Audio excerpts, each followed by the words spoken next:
Hello, everyone. How is you all doing? We're starting off strong. How are you all doing? I am Nichole Goodnight, and welcome on into our second episode of As Seen on TV. We have some phenomenal runs for you tonight, and I am so excited to show them off. We've got Buffy, we've got Xena, we've got Power Rangers. This schedule makes my heart very happy. And of course, we are starting off with one of my favorite shows from when I was younger. So I'm just extremely excited to get into this. But first, I would like to let you know that GDQX will be live from TwitchCon October 20th to 22nd. The event will take place on the Games Done Quick stage as well as streamed live on the GDQ Twitch channel. Go to gamesdonequick.com for more info. Host volunteer submissions are up from now until September 3rd. That is going to be such a good time. I'm very, very excited to see that. But I don't want to keep any of you waiting, and I'm so excited for Buffy the Vampire Slayer.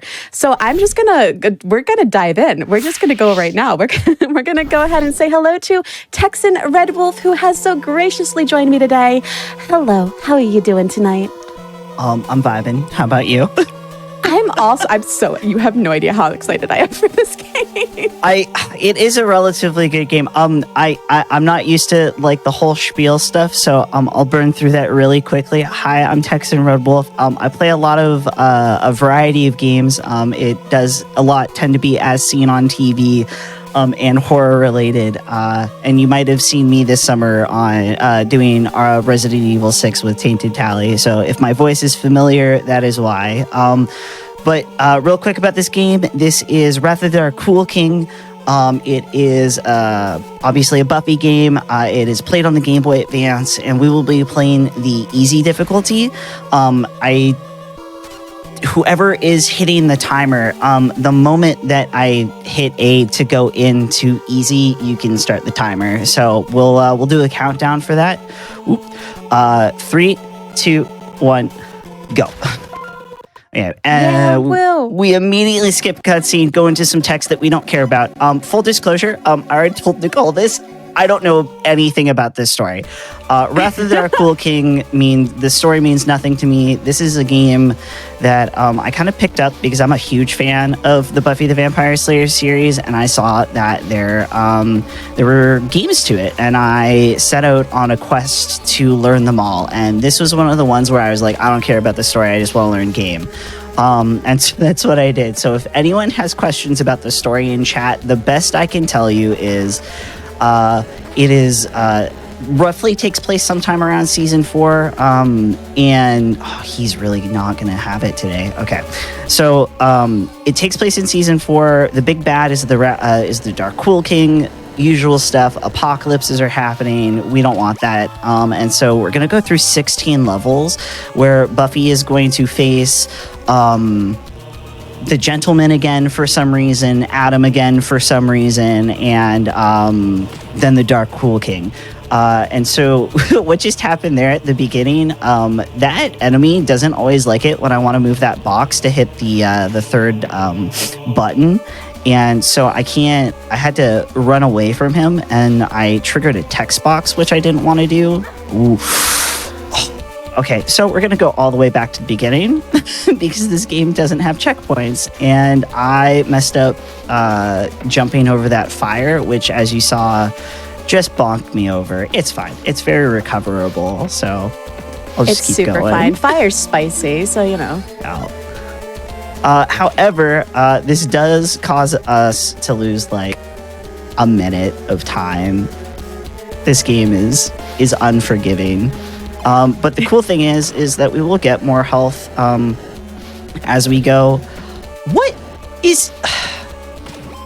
it's always GDQ luck, right? It is. It super is. Like, I was, as I was practicing this game over the week, I PB'd to second place, and then I almost got world record, and it's all falling apart immediately. I just get to see more Buffy though, so like that's true. Yeah, that's true. Hopefully it doesn't happen again, because we need this life. We get roughly a solid amount of life throughout the run. However, we want to keep as many lives as we can. Okay, we're just gonna play it safe. We're gonna jump here. We've got Worst Boy Riley. I'm very prejudiced against Riley. I don't like his character. Kill those vampires. We come this way. Get hit by fire again. So we want to jump here so that we can get over the fire, because if we don't jump there, the fire is just going to keep knocking us back. And that is the end of level 1. I don't know why the fact that Buffy has like a double jump is absolutely sending me. What do you mean? It just makes me so happy. do you not look? All right, Buffy is the Slayer. She's allowed to defy physics at every point. She absolutely is, and I'm here for it. Okay, so the other thing about this run that's I don't really know if it's like, I guess, interesting, but you want clean lines. And when I say clean lines, I mean I don't want to get hit by like an enemy. I don't want to get knocked out of this run, because if I get knocked out of the run, I have to get the run to, you have to start the run back up, like her running position, that is, because this is all momentum, and we want to keep this momentum. We're grabbing that holy water for safety. And so, yeah, basically a clean line is what I got right here, where I didn't get hit by any enemies and I didn't like lose my momentum that I needed. So if you do that, you save time. And we're going to go here. We're going to be nice. We're going to knock him off because we don't want him to bother us. We're going to be safe. Okay, there's that health. We're going to, so yeah. Not too much going on in this level right now, so.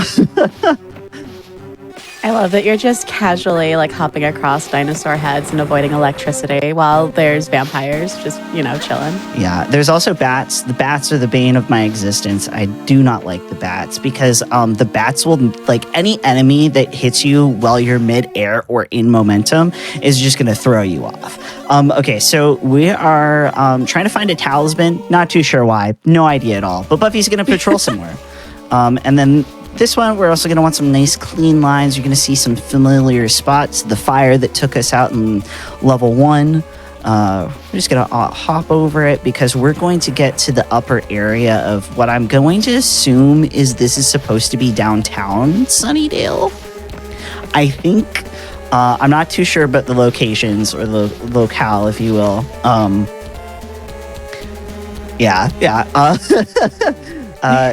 Bounce. So I'll talk about difficulties that I've had with this run. As much as you really enjoy her double jumping, it's very hard to control every so often.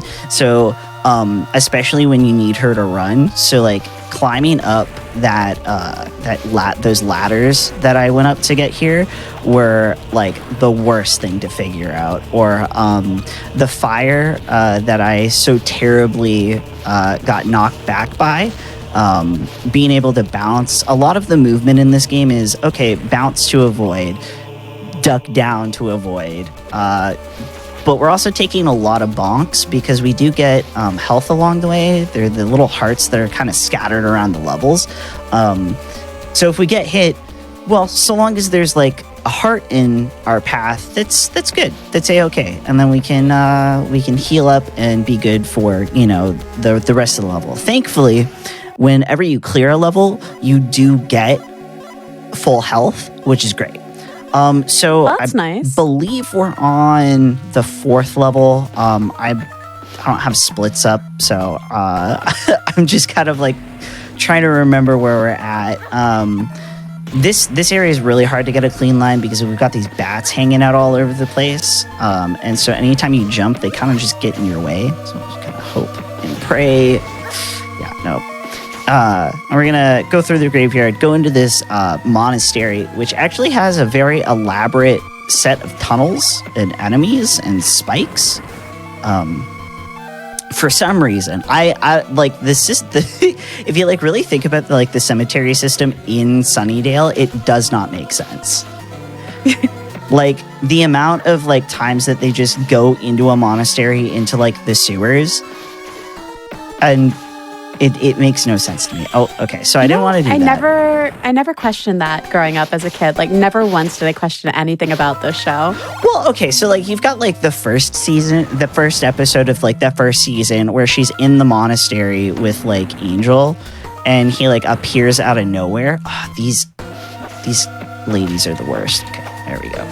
Oh, yeah, we can kick them into spikes and they'll disperse. So I know that it's going to cause damage, but I want that health to make up for that life to make up for the one that we lost earlier. You'll also see that we're like getting survivors. Sometimes they'll drop stuff. Sometimes I'll pick it up. Sometimes I won't. The other thing about this game is that when it comes to bosses, there's a few bosses that we run into. One is just your generic vampire, goon that just has a lot of health. The second one is running around and dealing with the gentleman, which is always a frustration because the gentleman, you'll see what the gentlemen do, and I'm going to have to play that very, very safe with my health because they have like this supersonic attack is the best way I can describe it. You know how Zubat does his confusion? Yes. The animation that the gentlemen do is kind of like that, and it will absolutely nuke Buffy's health, and we don't want that. Oh my gosh, so the gentleman's just a giant Zubat is what I'm hearing? Yes. Yeah. Perfect. So the gentleman will follow you around, and he will shout at you. He'll throw knives at you. He'll do a bunch of stuff that's not friendly, and it completely butchers Buffy's health. It's not a good time. So I'll explain more about that boss fight when we get there. But this boss fight is we're going to come here, come over to this axe. Bonus stages are where I'm going to get most of my equipment. But I'm going to come over here. We're going to go here. We're going to wait for him to show up. This is just your generic bad guy goon. If he's going to be nice, we're going to wait for that to go one. Spam over to crossbow and hit him with crossbow. And boom. And that's the first boss. Oh, hi. Look at him go. We go around, we grab crossbows, axes, holy water. I normally have as like a safety strat because there is a section when we end up going to the high school or like the college. I'm not really sure where it is. And we need to use holy water to deal with enemies so that we can do all of our platforming. I don't remember the name of those enemies that hang out with the gentleman, but they're the dudes in these coats. We have to kill a bunch of those at some point, and they're not a fun time. You'll also notice that all I'll do is kick unless I have an item, and then I'll do I'll use the item, but kicking is faster in the long run. It's just got range. We're going to go here. We're going to push this boulder because there's another boulder at the bottom that we need to get rid of so that we can jump on that boulder so that we can climb trees to be able to make it to the end of this level. I really like the first enemy that you just kind of snuck up behind and pushed off the ledge. Oh, yeah. I do that to a lot of the enemies. So, I'll do that to him. That's my favorite thing. If he'll... Normally, these guys take, 4 hits. This guy, we're going to avoid. We don't really deal with a lot of enemies. I just tend to deal with them because I like to be safe. I'm very much a safety noodle in this run because anything will knock you off the edge. And then it resets you to the very beginning of the level, which isn't a good time. So this is just another one of those clean line situations that we want to get. Unfortunately, there are rats, and they do not want me to get clean lines. I also have enemies that don't want me to have clean lines. Okay, let's see. Okay, cool. I was worried that guy's gonna knock me off when I'm too close to the edge. Okay. Pop up here. Most of the first few levels are pretty straightforward. It's just a lot of jumping and bouncing around. Avoid enemy, grab item, grab health if you feel like you need the health, and then proceed from there.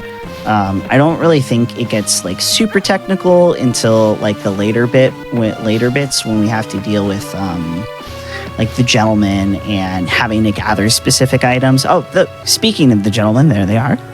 Oh, hey, look at them go. The spookiest enemy in like. Don't like them. I do not like them as villains. Like Hush is, and I think anytime I play these games or like I'm talking about Buffy, I rave about Hush being one of the best episodes because it's the only episode that they have where it's silent for the majority of it. Oh. Yeah. It's because the gentlemen take away everyone's voices and well, all you get is the music, and then it's like a bunch of music and chaos happening in the background. It's great. The gentlemen are just so terrifying. Yeah. I don't. I remember watching it as a kid, but like the first time I watched season 4, and Hush happened. I was spooked for days. It's the menacing smile that they have, and that's like that's a really good way to like. I'm trying to figure out the right way to word this because there's a movie that does that too called Hush, strangely enough, where it's mostly silent, and there's just something about when shows do that and take away a sense that just makes it so tense. Another good episode of Buffy that does that, but does it in the reverse, is the episode, spoilers for a 25-year-old show, or 20-year-old show, heads up everyone in chat, is the episode called The Body, which happens in season 5, and it's where Buffy's mom dies, and what they do is they take away all of the background music. There's no background music through that entire episode, and it's just quiet. It's quiet, and all you're experiencing is just like the sterility of like the hospital that they're in and everyone's reactions to like this essentially major character death that happens due to natural causes. I'm going to have to watch this show again. I'm so excited. Like, I've been meaning to do it for a very long time, and this has just all solidified it. I do it every few years. I love it so much. Also watch Angel. That's also a good series. It also touches Angel's on one some that I good never stuff. saw. I never saw Angel. Joss Whedon has this weird thing where he really likes... I know I just opened the door for that guy over there, but we're going to get him when we unlock the gate for this other survivor. He can wait. Yeah, he can wait. Joss Whedon has this this really good ability of being able to give you like a really fun episode. For example, the musical episode of Buffy. It's a really fun... Oh, gosh, yeah. It's a really fun episode. The episode right after that, which is called Tabula Rasa, is a heartbreaking episode because it's where Willow and Tara have like their breaking point because Willow uses magic to erase everyone's memories. To, make sure that her and Tara aren't fighting anymore, and that eventually causes them to, break up once the spell lifts. But it's weird how it's really cool how he's able to do that contrast of, here's a really, really fun episode, gang. Also, I'm going to rip out your heart in the next one, have fun, and then deuces out. It's like, see ya. Hi, I heard you like feelings. He does the same thing in Angel in season 5. There's an episode called Smile Time. And then the episode after that, I won't spoil either of these, but the name of the episode after that is called A Hole in the World. So you could just kind of guess what happens and why that's a sad episode. So I picked up this book. This book allows it so that we end up in a very specific level that actually is shorter than a level we would get if we didn't have the book. So I have to pick up this book. There's also one other item that I end up having to pick up later on in the run for the same purposes. And it's just for speed reasons. Couldn't tell you why it matters. I just know that it matters. I love those things where you're like, I don't know why this is here or why we need this, but we do. I just need you to know that it is very, very important that we get this. But why? Incredibly important. We just need it, okay? Don't ask questions. Just do it. And then, again, another bonus room. We're about to end up dealing with the gentleman. Thankfully, my health is at full, so hopefully they won't clap my booty. I saw someone say they made Funko Pops of the gentleman, and now did. I am frightened. Oh, yeah. Oh my gosh. I thought about getting one. The only Funko Pops that I have are Buffy and Faith for the 20-year anniversary. And it's Buffy in her outfit from the season finale of season 1 where she's in the prom dress, the white one. with Angel's jacket I have to on. look this up. Oh, my heart. And then the one I have of Faith, I think, is her one from Dirty Girls, which is a season 7 episode. Okay, so the gentleman's actually being a gentleman right now and not hitting me with his supersonic blast. He's sending knives out at me. I don't know if he's gonna be a jerk though. He's not being a Zubat. No. Oh, he decided to be nice this time around, which is cool. So we're just dealing with his minions because we need to unlock all of these grates essentially. Okay. Ooh, oh, yeah, he really is not wanting, thank gosh, because that supersonic attack really sucks. And we push this, we scream. There it is, there's the scream. And because the scream, the reason why the gentlemen take away everyone's voices is because the scream of a princess, essentially, based off the story, is what defeats them, and that's why their heads explode. So I love this for them. I love this for them. I also love Buffy's outfit changes. These are making me so happy. Yeah, we gotta be thematic. We gotta change things up. Ooh, sugar. It's okay. That bad said not today, but it's fine because now we get our revenge. Yeah, kinda. Okay. So I should have played it safe. I'm gonna have to play it safe here because this enemy has the likelihood of hitting me. Shenanigans. Absolute shenanigans. That's what they're up to today. They can't just let the vampire slayer get through every level untouched. But she's the slayer, comma, the. Okay. I've seen the series so many times. I will end up quoting things. I'm not sorry. I specifically don't want you to be sorry. All right. Oh. Duck. I hope you know that, like, me rewatching the series has now, like, because you've been on this show now, it's going to mean that I message you. Oh, go for it. I'm here for it. I'm like, hey, I'm a big fan. I was watching Buffy and yeah, I'm a big fan of people rewatching the show and like giving me live reactions. I've got friends. I know myself, you and Ray were talking about before we went live, but I have a whole group chat with two of my friends, and it's just me reacting at them about Final Fantasy 14. That's amazing. I love that. Live reactions are so good. Yeah. So yeah, you're totally welcome to hit me up about anything Buffy related or anything else. Oh my gosh. You're gonna regret that one day when you're gonna come in and see just a slew of messages. And you'll be like, oh, that's the episode Nichole was on. Okay. Yeah. I ingrained in my brain, like I love the show. Okay. Cool. All right. So we want to. Oh, absolute nerds. They missed. Yeah.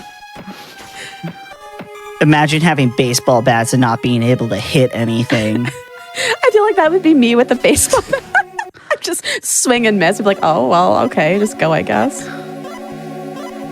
I love the dialogue, too. Like, I know we're skipping through it, but the little bits I've seen are just, like, so true to character and lovely. Okay. yeah, they really are. I was thinking about it, like, while I was practicing, if I wanted to, like, actually stop and, like, read what was happening, but I always had a timer on, and I was like, nah, it's fine. I don't need to know. However, I could tell you everything about Chaos Bleeds. Chaos Bleeds is another fun Buffy run that's on the PS2. Although I will save my shilling of the Buffy speedrunning community for after this run, because we are small and we are mighty, but we exist. And we love these games. Honestly, you're making me want to like learn one of these games. It seems really fun. So, Game Boy Color is fun. It's probably the easiest one to pick up. Next would be this game. This game's pretty simple to pick up, especially once you kind of figure out like all the nuances and like the timing of how you want to jump and everything like that. Then I would say Chaos Bleeds, and that's not being biased at all. If you want to play Xbox Buffy, which is the standalone Buffy the Vampire Slayer title, no subtitle, it's only on the OG Xbox, play that. I find it difficult because the OG Xbox controller is so clunky. Yeah, it is. But Chaos Bleeds is also on the LG Xbox. So it goes GBC, GBA, PS2 for Chaos Bleeds, unless you want to play the Xbox version of it. The Xbox version actually has a lot of fun tech. There's one dude in the Chaos Bleeds community that he's found so many out of bounds tricks and stuff that we might actually have to split the board. Because some stuff isn't replicatable in the PS2 version. Ooh. Oh, that's wild. Oh, I might lose it. We might get reset. They're gonna hit me and I'm gonna die. Yeah. Okay. It's okay. We get to see that again. Yeah. I'm gonna be real, y'all. Like, I was killing it in practice. I've PB'd like twice in practice. Like, the first time I PB'd was like by 50 seconds. Second time was like 16. I was on world record pace, and now that I'm in front of a crowd, it's awful. It's super okay though. Like I've been there. I feel you. But also, like, it's kind of really neat to get to see this done again because it looks so cool. Okay, come here. Hold up. Oh shoot. This is why I have that holy water. Oh, give me health. Oh. All right, one more time. I believe. Once more with feeling. Yes. Yeah. Unfortunately, I will not be singing. I've got a theory. I do have that song memorized. Suddenly, the episode goes musical. We don't know what happened. Yeah. Oh man, it's almost like there's like a Lord of the Dance kind of demon around. It's so bizarre. These two sandwich people just seem kind of cruel. Yeah, it's rough. Can we hit? There we go. Okay. Yeah, I normally don't lose so many lives here. Man, I'm glad I gave you that 50-minute estimate. Okay. Honestly, it would have been fine no matter what happened. Okay, so we do that. We do that with this one. So the reason why I had all of those holy waters is specifically for this section because we're about to do a lot of jumping and we're going to have to deal with this gray lady a lot who is honestly the bane of my existence. Okay, come on, Buffy. Okay, all right. Yeah, she's kind of a jerk, huh? Come on.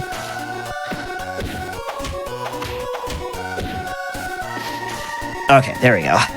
Yeah, her and all of her friends. Okay. Oop. And we're almost at the end of this level too, so it's like, it's not terrible, it's just mildly frustrating. There's a lot of the ones with bats. Yeah. Yeah, which is why I say... Hey, we hear you like this enemy type. It's just so much. Yeah. Yeah, and that enemy type, the gray lady, it's always her. She always smacks me off of stuff. She always essentially debates me, if you will, every time. I will. Oh, I like that there's now snakes. Buffy the vampire now with snakes. Well, she does deal with snake demons, so... Oh. Okay, so for this section, we're going to hit a bunch of buttons and unlock a lot of cages. It's just a lot of clean lines, praying, hoping, I think, and good. Okay, so we've got the stake equipped, which is much... the stake's all right. It could be better, in my opinion. I feel like the stake should be like an OP item when you're fighting vampires, but, you know. Like, the stakes break...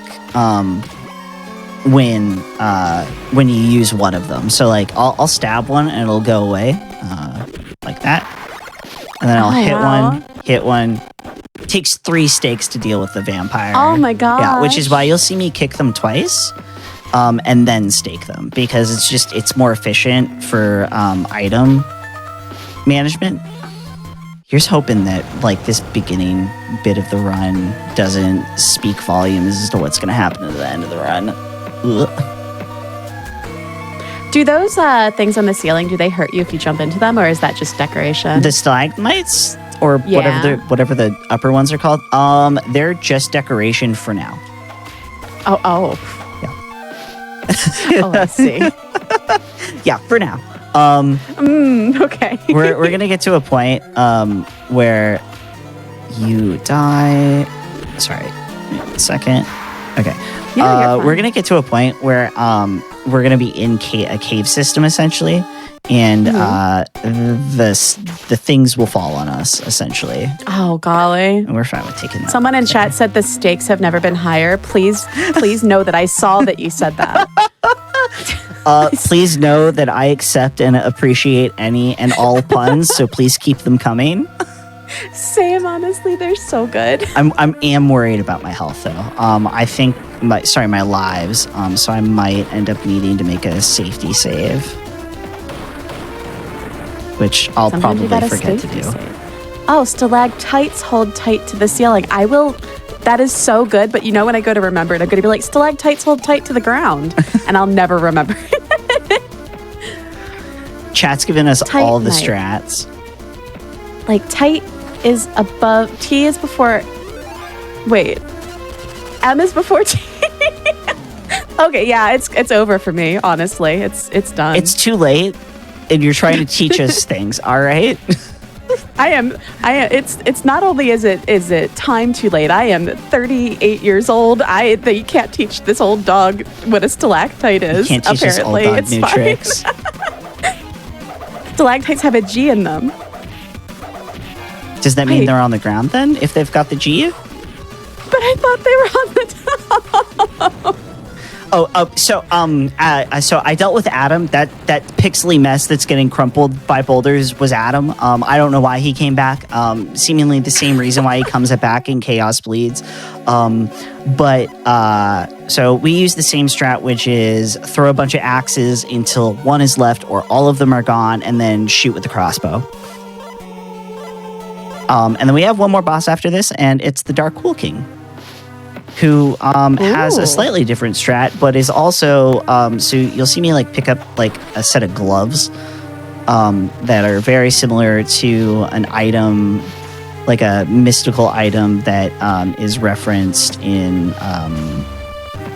like season 3 of the show, and it's like this big old powerful glove that we're gonna try. Hopefully I get enough of them because they just obliterate the boss's health. So Amazing. hopefully we get that. The little thing icon in the upper corner is the other item that I needed to pick up for level purposes. I don't know why. It's seemingly having this bomb is what I think it is.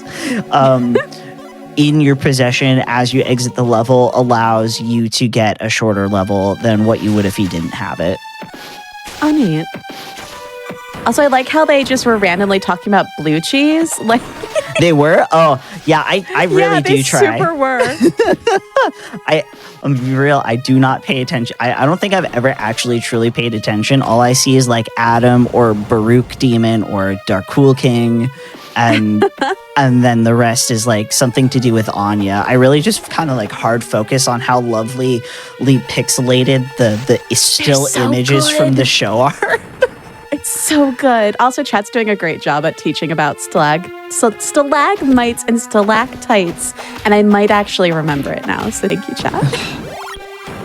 Might, you can test me next episode, and if I don't know the answer, I'll cry. It's fine. Ooh, ooh, ooh. Sorry. Okay. Oh, spicy. There's a stalactite. I'm learning. I'm sorry, did chat just evolve into education time? Are we edutainment now? Honestly, it was great. Chat's like, I've got you. Chat's like, we're professionals. We're licensed teachers over here. I mean, it worked. It worked, and I will remember it for at least today. Chat MVP, there will be a quiz later. Oh, no. Oh, no. The answer to the quiz is to mumble if you're not sure. Yeah, what's the one that's on the ceiling? Oh, still I think it's one of those. Misspell no further it. questions, thank you. Misspell it so that they don't know which stalagmite or stalactite you're using. Classic move. Love it. Okay. That doesn't spell either of them. But don't worry about it. Sorry, I was going to explain what I was doing and then realize it's what I've been doing this whole time. I'm killing enemies to make sure that they don't mess me up, but they do also drop items. Also, this is the second to last level. Oh, wow.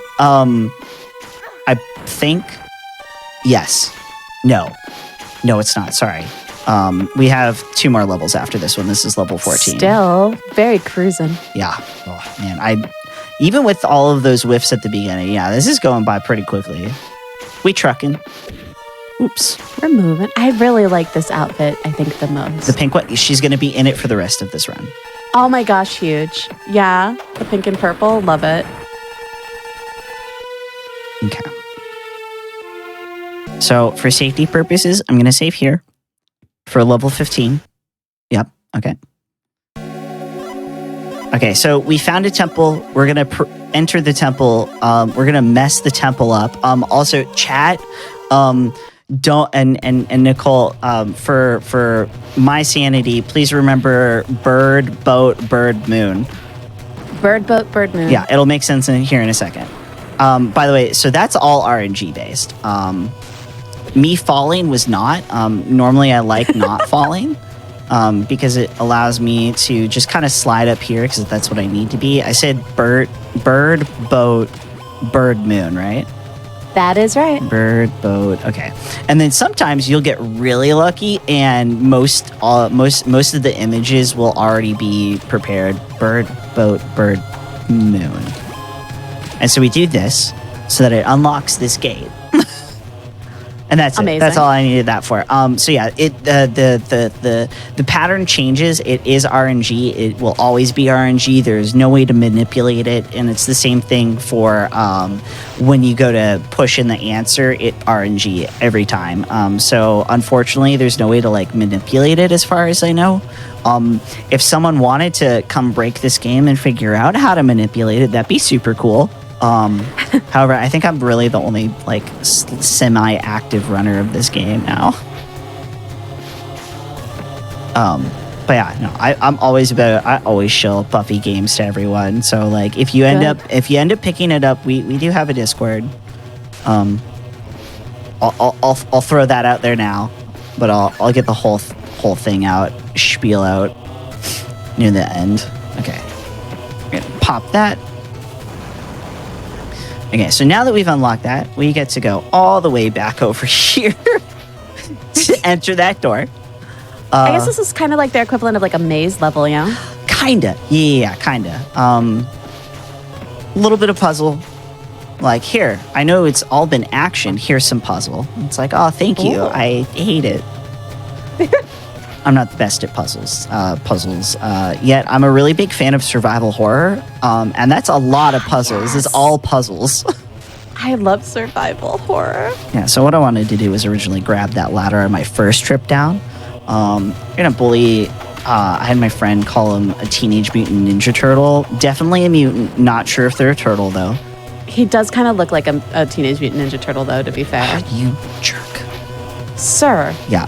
Absolutely not. Yeah, there is difficulty with that guy. He does not like it. Okay, so what I will say, so we're gonna drop down, and we're gonna drop down here as well. But we want to hug that. We wanted to hug that wall so that we didn't fall down. I cannot tell you how many times when I first started learning this run that I just kept falling down, and now muscle memory is kicked in, and I'm like, I will not fall.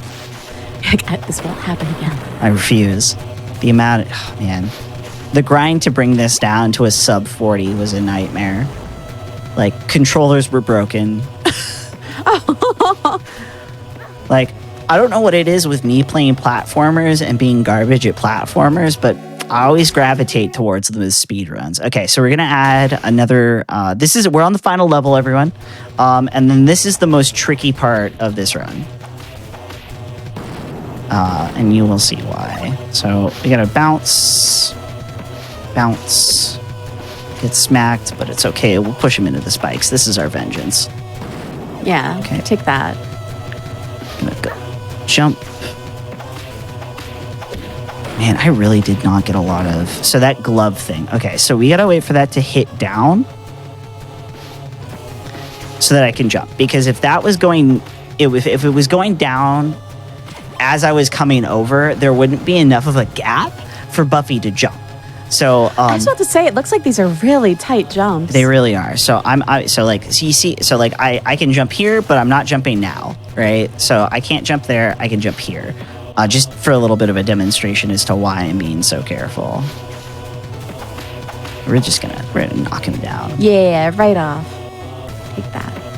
Because if I fall off of these, I'm either gonna fall into the void or I'm gonna fall back to the beginning, and I don't want that. I hate this section. This part of the run is like my weakest point. Sir, absolutely not. No, thank you. Okay, good. We're good. Everything's fine. So now that we've done this, we have to walk back. Try not to cry or fall. Definitely not both at the same time. I absolutely both at the same time. Might hear something break on my end. Who knows? I'm crying and I'm falling. Help, I've fallen and I can't get up. And all I can do is cry about it. So we gotta get up here so to be able to... Oof. Okay, so I need a running start on that one. Oh my gosh, Buffy, please get on the platform. Okay. Ma'am. That's all good. We'll get that heart. There we go. Perfect. Yeah, woo. I appreciate your little sounds of support. It's making this much nicer. I'm so excited. This is so fun to watch. I heckin' love these games. I think they're so cheesy. Okay, all right. Okay, so now that we're out of that, we basically kind of temple run. Whoop, Oh, we hit. sure do, don't we? It's fine. I'll jump over this one. Yeah, there we go. Oh. I swear I'm not doing that on purpose. Thankfully, there is a bonus room that happens after this, and I should be able to get some health from it and go into the final boss. However, before the final boss, we have probably one of the most difficult sections of the game, and you'll see what it is. I swear, it's very I'm difficult. excited. I'm scared. We're also going to kill him. Maybe he'll drop health. He did. Perfect. Yeah. Thank you, sir. This is probably the most difficult puzzle I will have to do in this entire game. And no, it's not climbing this ladder. The spike puzzle. No. Don't get hit. No, we're going to play some tic-tac-toe. Oh my gosh. So to start tic-tac-toe, we hit the top one. There is a pattern. You can manipulate this. We go down. Ooh. Oh, we give myself a heart attack. We hit the bottom one. Oh my god. It's spicy tic-tac-toe. And then we hit this one. And boom, we've won tic-tac-toe. Oh my gosh, champions. Now we go fight the Darkhul King. Hopefully I'll be able to get a heart and more weapons that I need for the end game boss, which he's a little rough. More like the Dar Uncool King.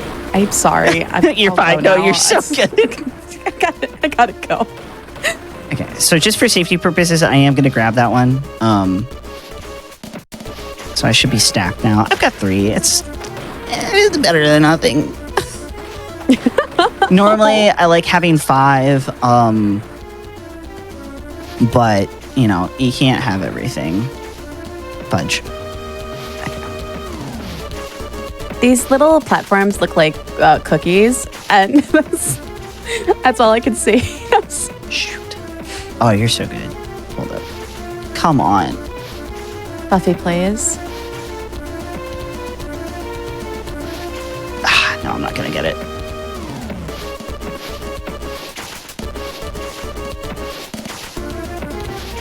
Oh! I got it, but I didn't get the health. That's fine. I'll take it. I'll take the health over the life. Okay, so this is the Darkhul King. We're gonna banter with him, call him a jerk, tell him he's smelly, and then we're gonna run away. Oh, run away in fear. You legitimately told him to wear deodorant. That's okay. Oh, don't jump in here, you jerk. Let's go. Let's go. By the way, final time is on the final hit. So, like, when his health goes bye-bye, we're good. So, should only be 2 more of these. Dime. yeah, Will. There you go. I can't skip this ending cutscene, so it's just going to be a lot of, oh, Darkhul King sad. How dare you beat me, Slayer, you curses.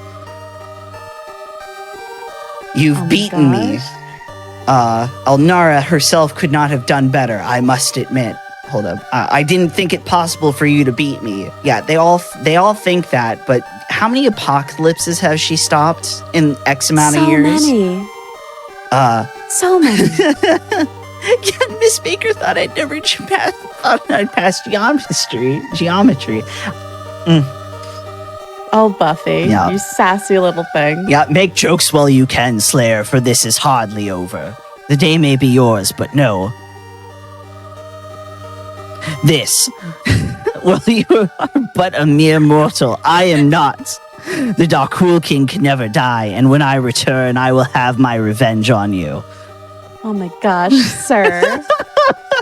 Well, she has died twice. Well, I mean, canonically, she's died once so far. She dies twice after season 5, but, nothing can put Buffy down. Not even death itself.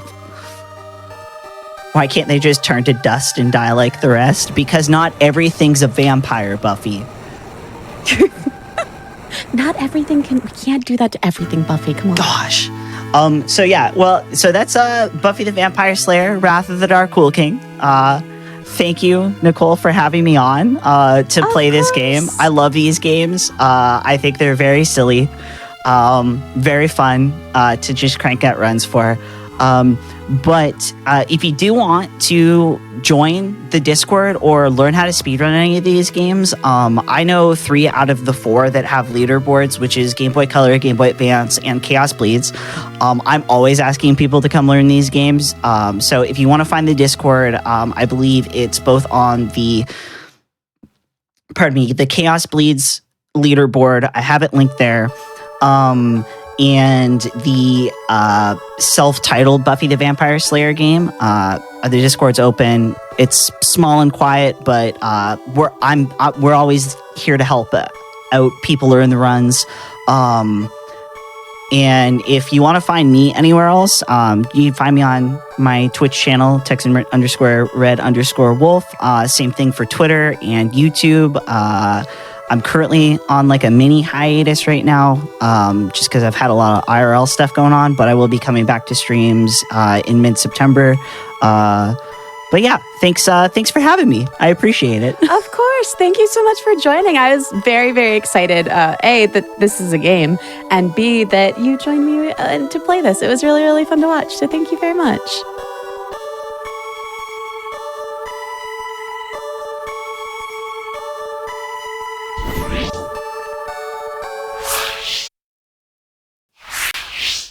Welcome on back, everyone, to As Seen on TV. I am Nichole Goodnight. Super excited to be with you all tonight. I just have a quick reminder that AGDQ 2024 will be live in person January 14th through the 21st in Pittsburgh, Pennsylvania. Use !AGDQ in Twitch chat for more information. I am super excited for that. And we are actually about to go into a run that, I know I said this with the previous one, was a show that I watched a lot as a kid, and I am so excited to see it. I've gotten to meet Lucy Lawless. She is a gem, and I love Xena. I love Xena so much. So I'm not going to keep you waiting because I don't want to be kept waiting to see this. So I'm going to just go on over to Brossentia, who's going to show us Xena. Well, hello, everybody. Good to see ya. I was here Tuesday for Dwarf Fortress. We died horribly, and I'm hoping that doesn't happen today for Xena. By the way, I want to let this intro after the Universal blah, blah, blah, blah, blah, blah, blah, blah, blah. After the Universal stuff plays, you need to listen to this. So, producer, if you are able to turn the audio up. This is very important, and then we'll go ahead and start the run. This is so that you can learn the lore of what's happening in this game. The lore is very, very important. So here we go. Nichole, it's not that important, but you know. I'm so excited. And so we got a temple. We've got this demon here. Oh, so scary. Oh. And now dialogue. You tell me it's important. I just hushed, just So staring at the Spartan screen. says I'm to like, Roman, when the chips are down, the buffalo is empty. okay, this Get is it? kind of really pretty, though. The buffalo is Just empty. wait. I think you need to work on another ending for that story. Oh, come on. It wasn't that bad. An old friend of mine. Oh, Sirius, she lives is- in the next village. She has I'm gonna stop polygons. for a minute and say hello to him Oh, since we're here. I'll so be right many. back. No, that's the problem. Gabrielle, you go ahead. Just I'll catch not up to you in enough. a few minutes. Oh, this is so good already. I love this. Cow is empty. Maybe I When the should leave chips are down, the buffalo is empty. We say that all the time in my house. Oh yeah, that's Yeah. that's a very common phrase that people say. I mean, that's a very common thing that people in my household say because Xena is very important, and let's go ahead and skip that so that we don't have copyrighted music. Well, let's go ahead and get rolling. As soon as there is movement in the game is when time starts. So there's a load right at the beginning, and then after the load is when it starts. So let's get going. Yeah, Will. And yeah, we're off. We're off. Here's Xena. Everybody, first time on GDQ, besides GDQ bonus stream. Yeah, Xena Warrior Yeah, Will. Princess. They keep rejecting me. I can't imagine why they keep rejecting Xena for like a decade, but here we are. And now let's go ahead and kick some butt. So level 1, we're just rolling around, trying to get to this place and hopefully kill all of these enemies at the same time so we can activate this cutscene. And we got it. Oh, Yeah. if you do not kill them all at the same time, then bad things. But let's listen. Sirius. Someone is going to regret this. They will. They are going to regret this, you know. So Sirius is dead, and we got to go find out who killed Sirius because that's really sad. They're pirates. Let's deal with the pirates, everybody. Let's kick all their butts, Yeah. okay? Yeah, pirates are kind of cool, but at the same time, they're also fun to fight. So this level, we are rescuing the hostages.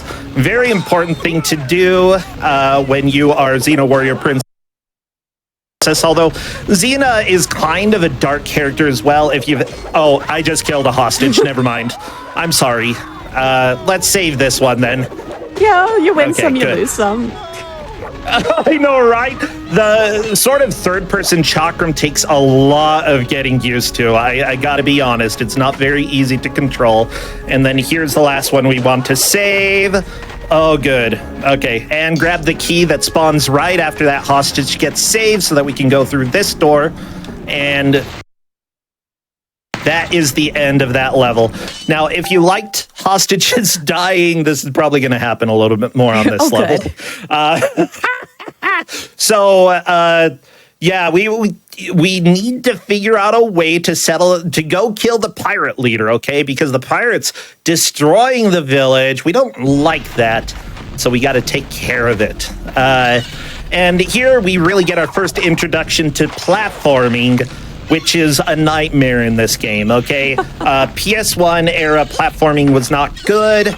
I actually mash jump 2 or 3 times every time I jump in this. Jumps are a little bit different depending on if you're holding run or not. Here I'm not holding run, and that's the way I'm able to make these jumps. Holy crap, I almost fell. Okay, 1 kick, 2 kick, bam. If you kick too fast, it actually takes longer, so spacing the kicks out is very helpful there. Knock the water tower over, bam, the fire's gone, and we can pass through. Now, we actually did have Xena on the Hotfix grudge match, if I'm not mistaken.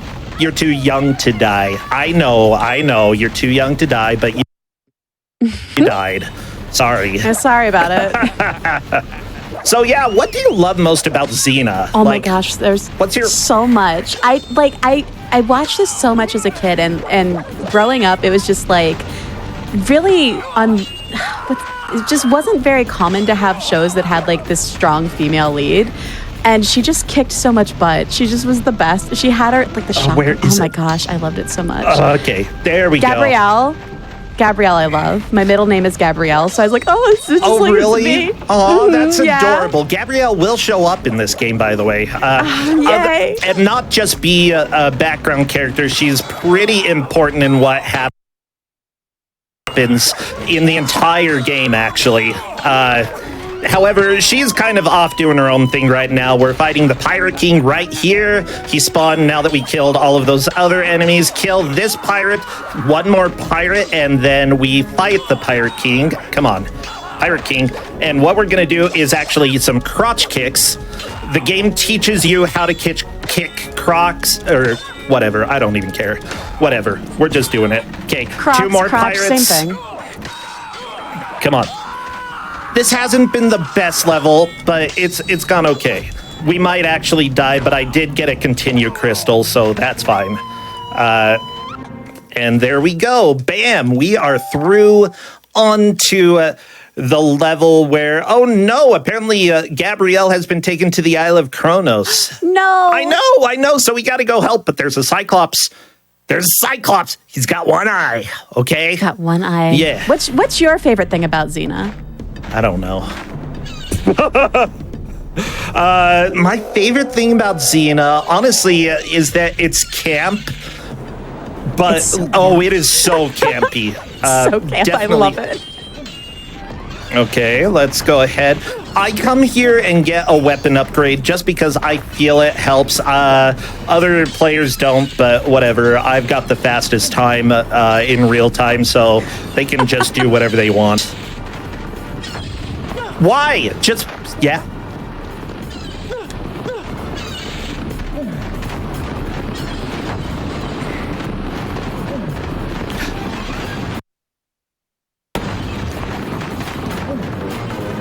Sweet. Yeah. Okay, made that jump well. Our producer was whispering sweet nothings in my ears, so I'll go ahead and follow our producer's instructions. Guess what? I've had a little friend called Comcast today, and it's okay. We're fighting, but we'll be fine. There.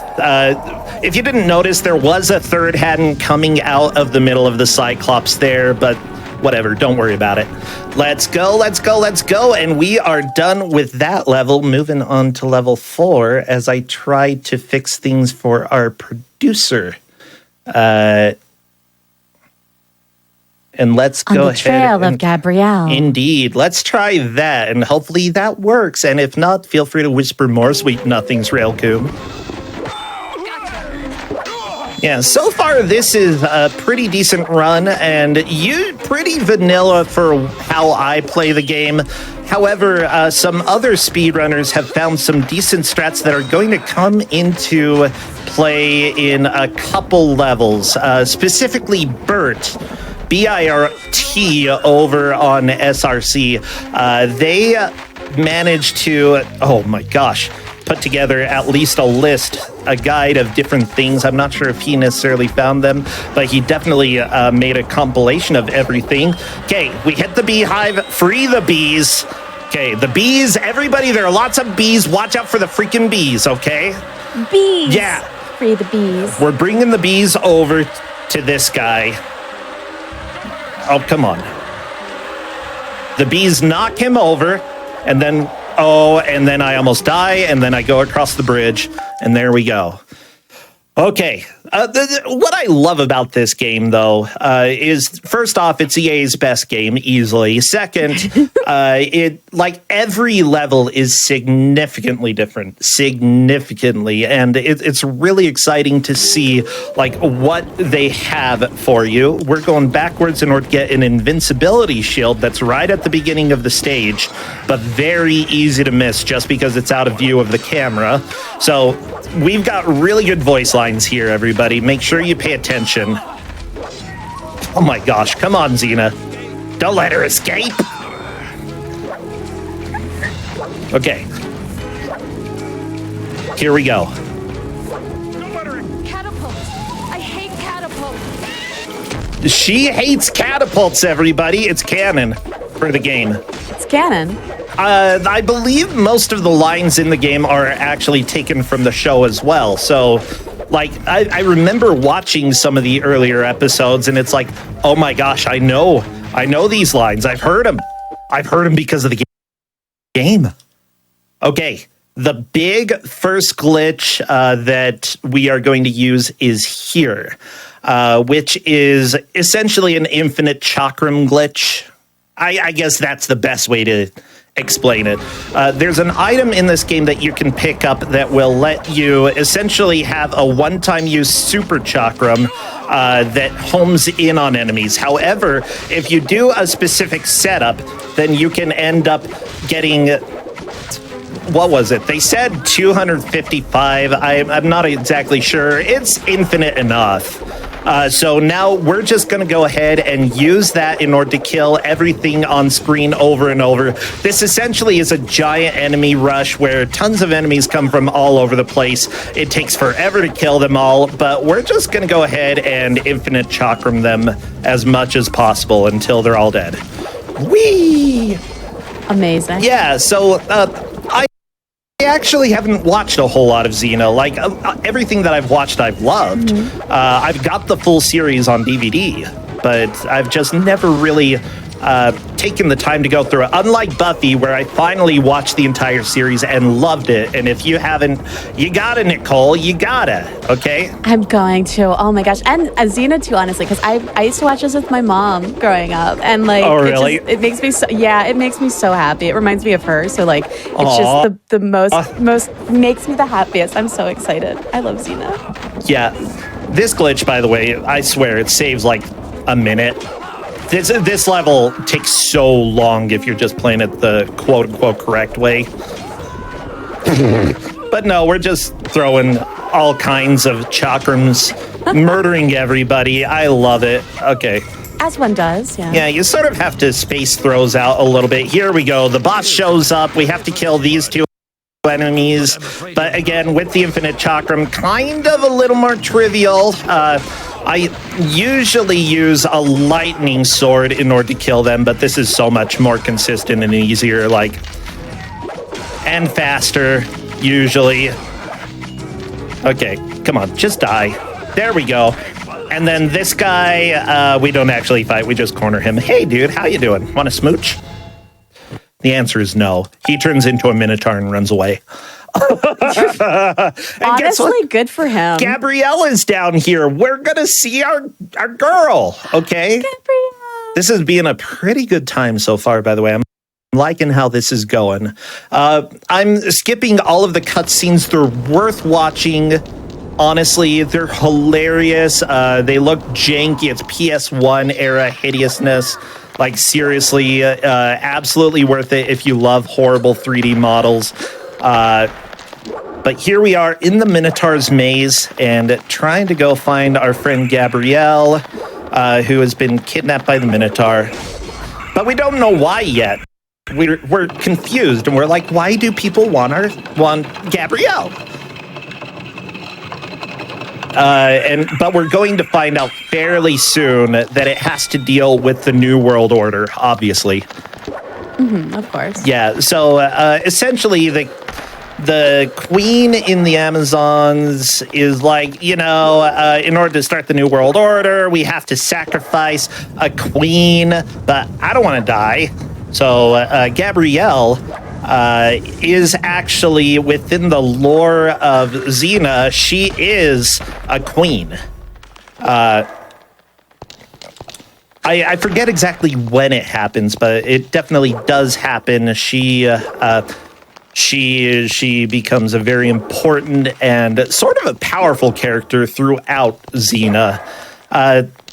At first, she's extremely campy and silly, but like, I don't know. Out of all the characters in Xena, she might have the best character arc. Okay, I threw my chakram there because guess what? The Minotaur is going to come charge at us. We're going to go ahead and hit him in the back as he spawns, and then one more hit from the chakram and he's dead. Unfortunately, I didn't get it off there. That's okay, he's dead now. And the Minotaur is specifically weak to the chakram, and because of that, we were able to destroy him. Yeah, look at that face. Okay, so Gabrielle has been saved. We're going to the Amazons, and we need to get past all of them and go fight the queen who's in the Amazons, because we're hearing about this new world order and taking over the world, and we're not really fans of that. So let's go ahead and try to see what's going on. Now, this level has one of the bigger glitches that I went finding as I was doing routing for this game, specifically with these doors here. You'll see what happens if they behave. Nope. Okay, let's go ahead and try again. Gabrielle, why are you doing this? Okay. Gabrielle, please. Gabrielle, please, come on. Okay, normally you have to go get a key, but we're just gonna hopefully... Come on. Oh my gosh. Nobody's behaving right now. This is a pain. Gabrielle, look out! Like Xena said, okay? I must have the... Why are they not behaving? Come on! Just let me through that freaking door. It says, I know it says I must have the key, but Gabrielle, unfortunately, is actually fighting for once. Oh my gosh, this is a nightmare. This is not what I want happening in my Xena games. Okay, where are the bad guys? Let's break this. Does this have the key? Nope, it has a potion. Okay, well, I guess we're gonna backtrack and try to do this the normal way, because there we go, there's the key. And the Amazon showed up. So if Gabrielle doesn't show up and ruin everything, then you can get the Amazons to push you through the door. We'll use the glitch later, don't worry. Whatever. Can't believe you've done this, Gabrielle. Yeah. Thank you for costing me like a minute. That's okay. We're making up more than that. We're still, I think, on track to possibly get a new RTA world record. So, there's still hope, okay? The dream is still alive. It's just Xena has a lot of randomness and is a little bit frustrating. It's janky. You just roll with the punches and roll with the normal rolls. We're going to hear Gabrielle yell a lot if we play this really well, by the way. So if she keeps asking where we are, that's good. She's very far behind. I love the sound effect.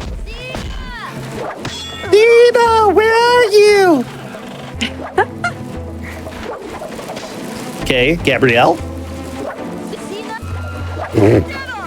Get her. Okay, we've got a second chance to end this stage early if we get this right. Nope. Okay, that's okay. It's only 5-second loss instead of the minute on the other one. Okay, there we go. Moving on.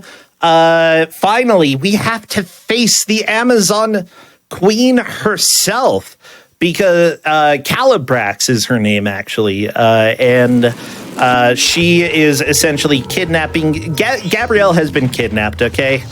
So let's go ahead and set up the glitch real quick, just to make sure I have it. Okay, Infinite Chakram. That speeds this level up quite a bit as well. So there we go, killing some of the Amazon... This level takes a long time if you're just playing it normally, and it still takes a reasonable amount of time, but seriously, Bert over on SRC put in so much work in order to make this full of action, super exciting despite being kind of janky. I'm super glad. Must be sacrificed to bring on the new world order. Your friend will stand in for me quite nicely. Thank you very much, Calibrax. Okay. So now two of her more powerful soldiers are going to appear. Bam, one is dead. Have to kill one more. Maybe right there. Does that count? Yep. Okay, here she comes. Okay, now oh my gosh, stop getting stuck. Don't you dare dive up the waterfall, lady. Come back here. Come back here. Where are you? Oh my gosh. Ma'am, absolutely not. Xena's just not behaving right now. We'll go ahead and say that. Calibrax, where are you? Okay, that's it. That's it. I feel like there's this lady. Killing her might help. Where is she? Where'd the boss go? Where's the boss? You ever just phase through a wall? Where's the Never do this boss? thing Yeah, actually, that happens sometimes in video games. Where's the boss? Where are you? Oh my gosh, you're stuck up here? Well, no wonder you're not fighting. Okay, that's it. I've never had this happen before. I've played this for 10 freaking years and I've never had her get stuck there. Come down here. Come down here! Grrr! Why? Why? Xena, why? Oh my gosh. Okay. Okay. Come here. Come here. Fine.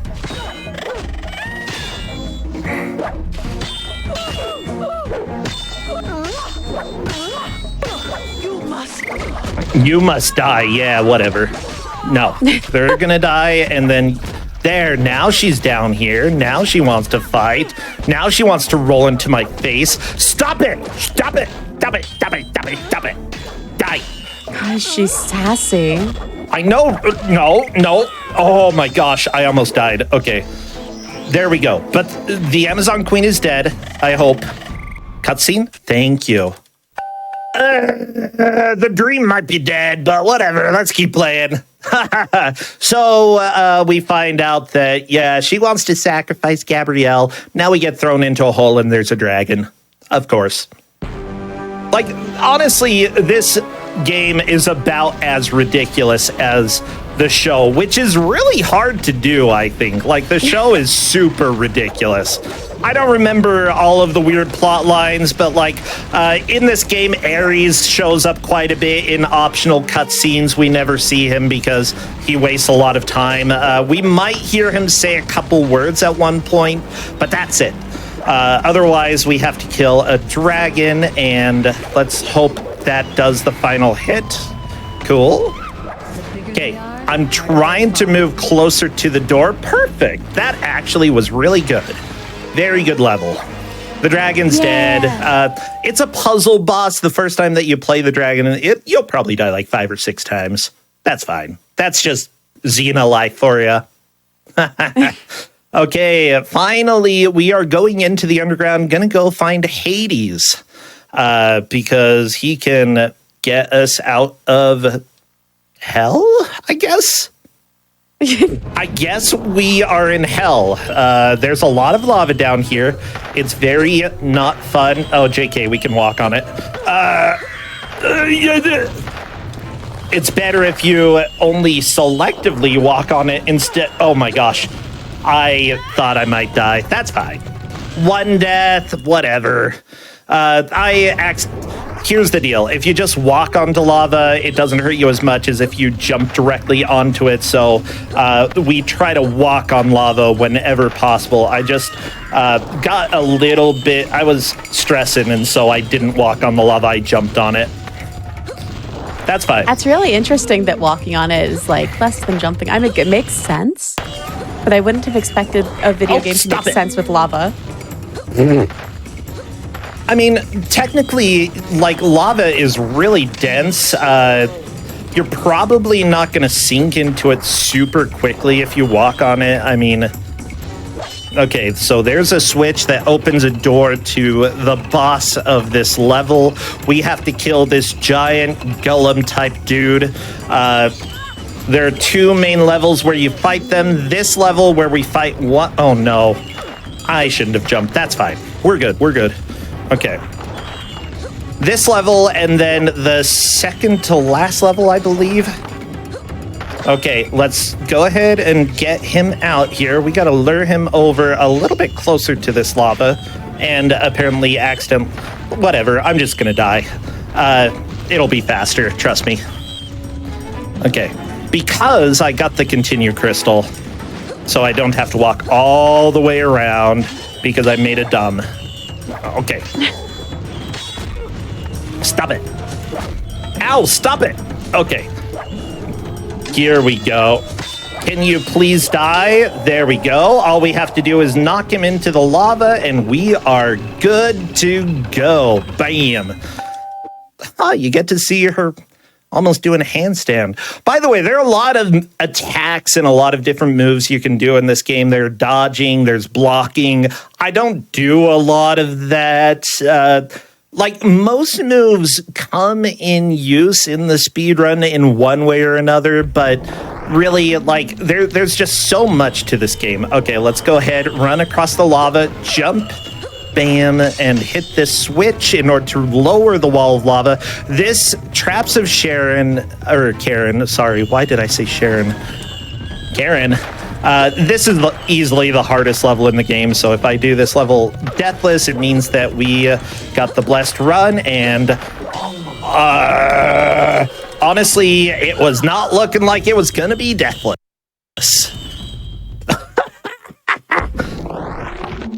Okay, that's okay. Try number 2, everybody. Welcome to the Traps of Karen. Easily the worst level in the game. We hit the switch to lower a wall of lava. Yeah, Nichole, how you doing?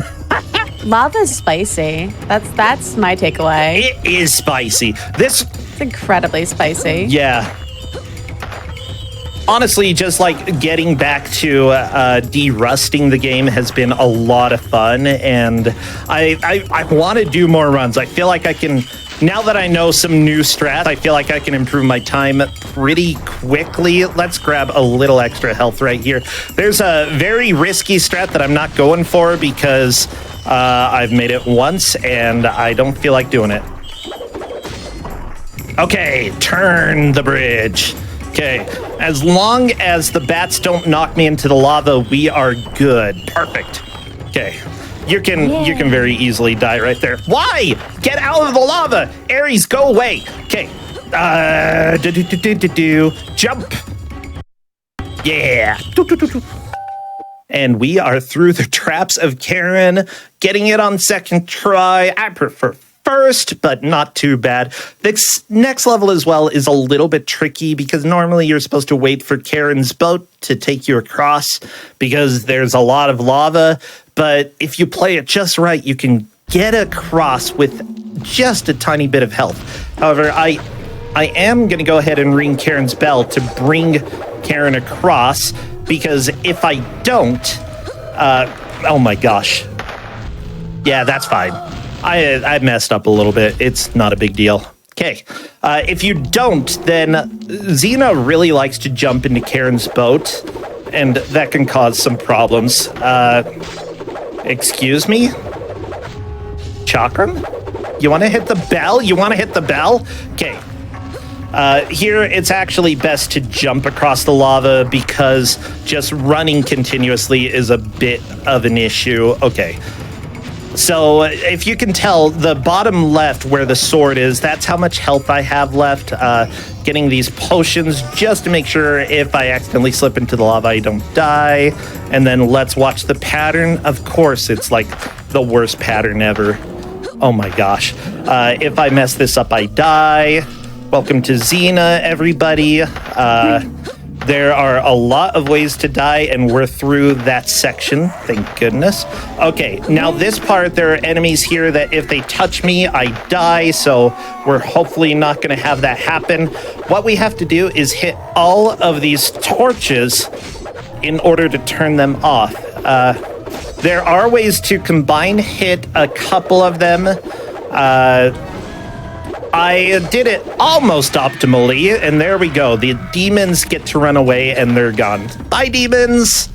I loved you. Okay, and Hades is behind this door. We're going to skip the cutscene. We don't care about him. Cool. And now we're to the mountains. Who would have guessed? Hell connects to the mountains. In the mountains. Yeah. So you said that you enjoyed watching Xena. Is there I did. anything that specifically that you watched in Xena that you remember that you really enjoyed? Listen, I gotta be really honest with you. It was like the budding, I don't want to say like romance, but like Gabrielle and Xena getting closer was something that I, as a child, you know what, it's fine. Well, it's like, it's one of those subtexts that I think that like they couldn't explicitly talk about a lot of stuff during that era on TV. Very much it was so. definitely on purpose. Like, Yeah, because like the mid 90s or early 90s even, like that wasn't a really big thing, and it was still kind of like a taboo.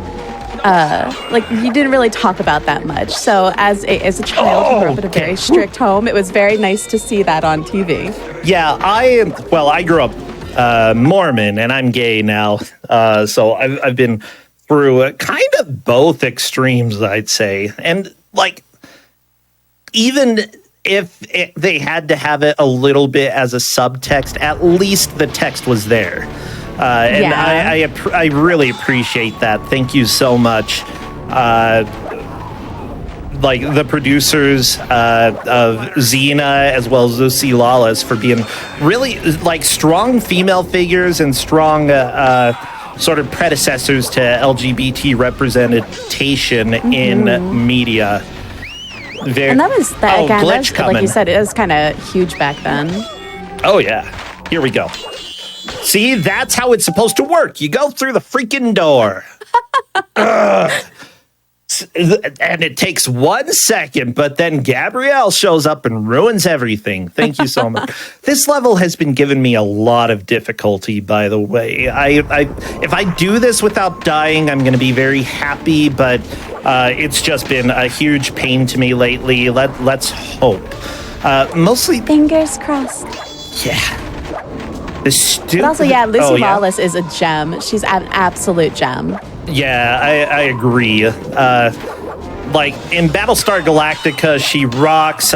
She's not in a lot of Galactica, but like where she shows up is pretty great. Okay, this boss again, annoying, but that's fine. So what I'm trying to do is just get it so that like I lure him into an attack so I can do an attack while he's sort of moving, adjusting in order to do his move. That was a good series of attacks. Good. Okay, let's go ahead and try to get that. Die, Skelly. Okay. Unfortunately, he teleported. Let's wait. Okay. I think that's good. Yeah, you see? You just... And then if you try to attack too fast, that's what happens. Okay. Really? You're gonna do that? You're gonna freeze me and then blast me? Yep. Can't believe this. What a jerk, seriously. Are you... Come on! Just let me kill you. There we go. He's dead. And I grabbed a... You're gonna do 2 of your super attacks? Of course. Why not? Okay. So here, it's a really long shot in order to try to hit this specific crystal, but that opens the door in order to go into the boss arena. I'm just going to grab this extra health and hopefully get there before the door closes. Please, Xena, go, go, go. Unfortunately, enemies like to spawn right outside and like to come join me in the arena, and I hope that none did. Okay. We're good, we're good, we're good. Okay, good. Okay, I think that's almost right. Okay.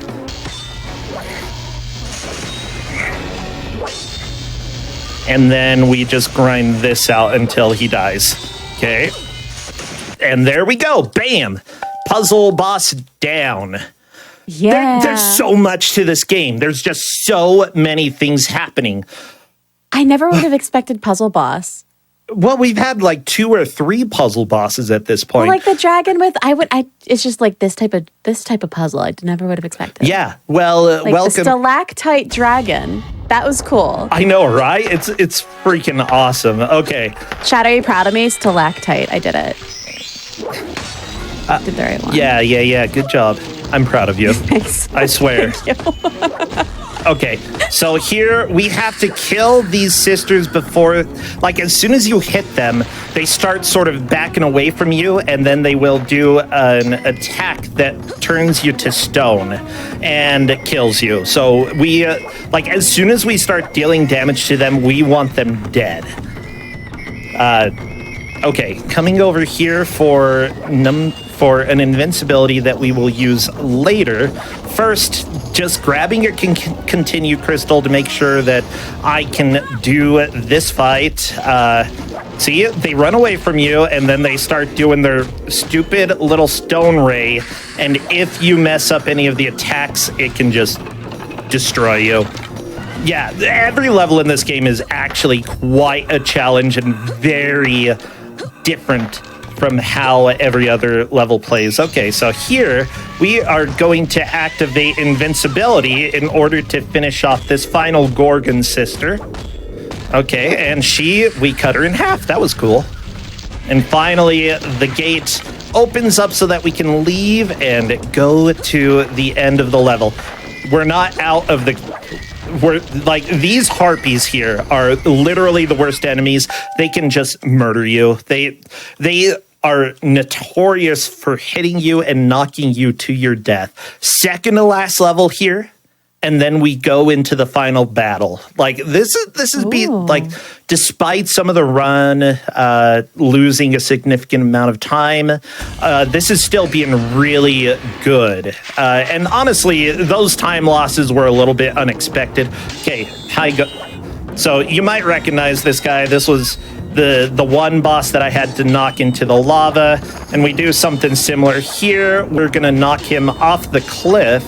But in order to he's really good at knocking you back and then walking forward. So I try to loop around a little bit in order to get him closer. Now, everybody help me in chat. 3. Keep track of these numbers, chat. 3. Okay. If I die, they're going to change, by the way. So keep track now. 3. 3, 3, 3, 3, 3. Okay. And it's fine if... Well, okay, never mind. We're starting over. Forget the 3, yeah, chat. Forget 3. Forget 3, okay? 3's a stupid number, okay? Yeah, we don't like 3. It's the worst number. Yeah. Not a fan. Okay. Although, it might be 3 again. Who knows? We'll see. Okay, please, just die. Thank you. Okay. I'll tell you. 4. 4 is the number. Okay, 4. 4 is such a good number. Chat, forget 3. We're on to 4 now. Okay, 4. 4, 4, 4. Okay. 4, really good. I can only count to 4, you know? Why would you do that? Oh my gosh. Seriously, these guys are absolutely the worst. Okay. Here we go. We're good. Okay. 4, 1. That's the order. 4, 1. 4, 1. Okay. Oh, 4, 1. 4, 1. Okay. 1, a good number. Yeah. Guess what? It's another puzzle. Who would have guessed that's... Why would you do that? Don't you dare knock me off, harpies. I hate you. I hate you. I hate you. I hate you. There. Okay. I have expressed my hatred. Cool. Yeah, justified. Good.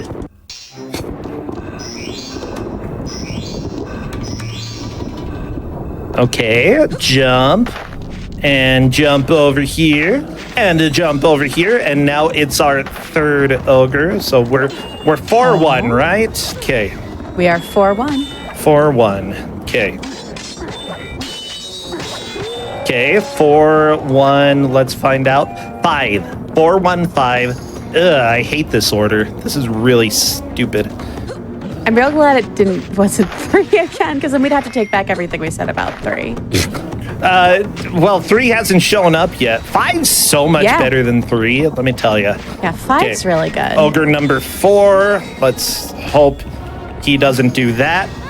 That's okay. We got the continue crystal, so as long as I don't die again, which could happen. Okay, this level is notorious for killing runs. It's the second to last level, probably harder than Traps of Karen. No matter how much I hate the Traps of Karen, this level is notoriously difficult. Just, you can die everywhere. Okay. And I might just die anyway later as a treat. No, JK. Why? Why would you do that? Oh my gosh. Okay, that's okay. Everybody forget 415, okay? 415, those numbers are stupid, okay? Awful. 415. We hate those numbers. Like, what good is 415? What do you want 415 of? Nothing. Nothing. Literally nothing. Literally nothing, except maybe dollars. That would be nice. That would be nice. That would be nice. But you know what? 416 would be better. So like 400. It's true. It's true. Okay, well, let's go.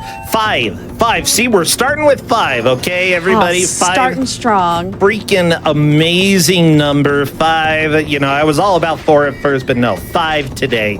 Okay. Don't you dare. Don't you be like this. Why? Sir, absolutely not. Oh my gosh. Are you actually going to deal enough damage to kill me? Like, it could hypothetically happen. Okay, 5-1. 5-1. Okay, 5-1. 5-1. Yeah. What did it win? Ooh, it won being better than 3. Yeah! Easy peasy, baby. Okay, let's hope the harpies don't kill me because they can. Because everything in this level can kill you. Look, I had at least one run today where I didn't die at all in this level. So, just believe me, chat.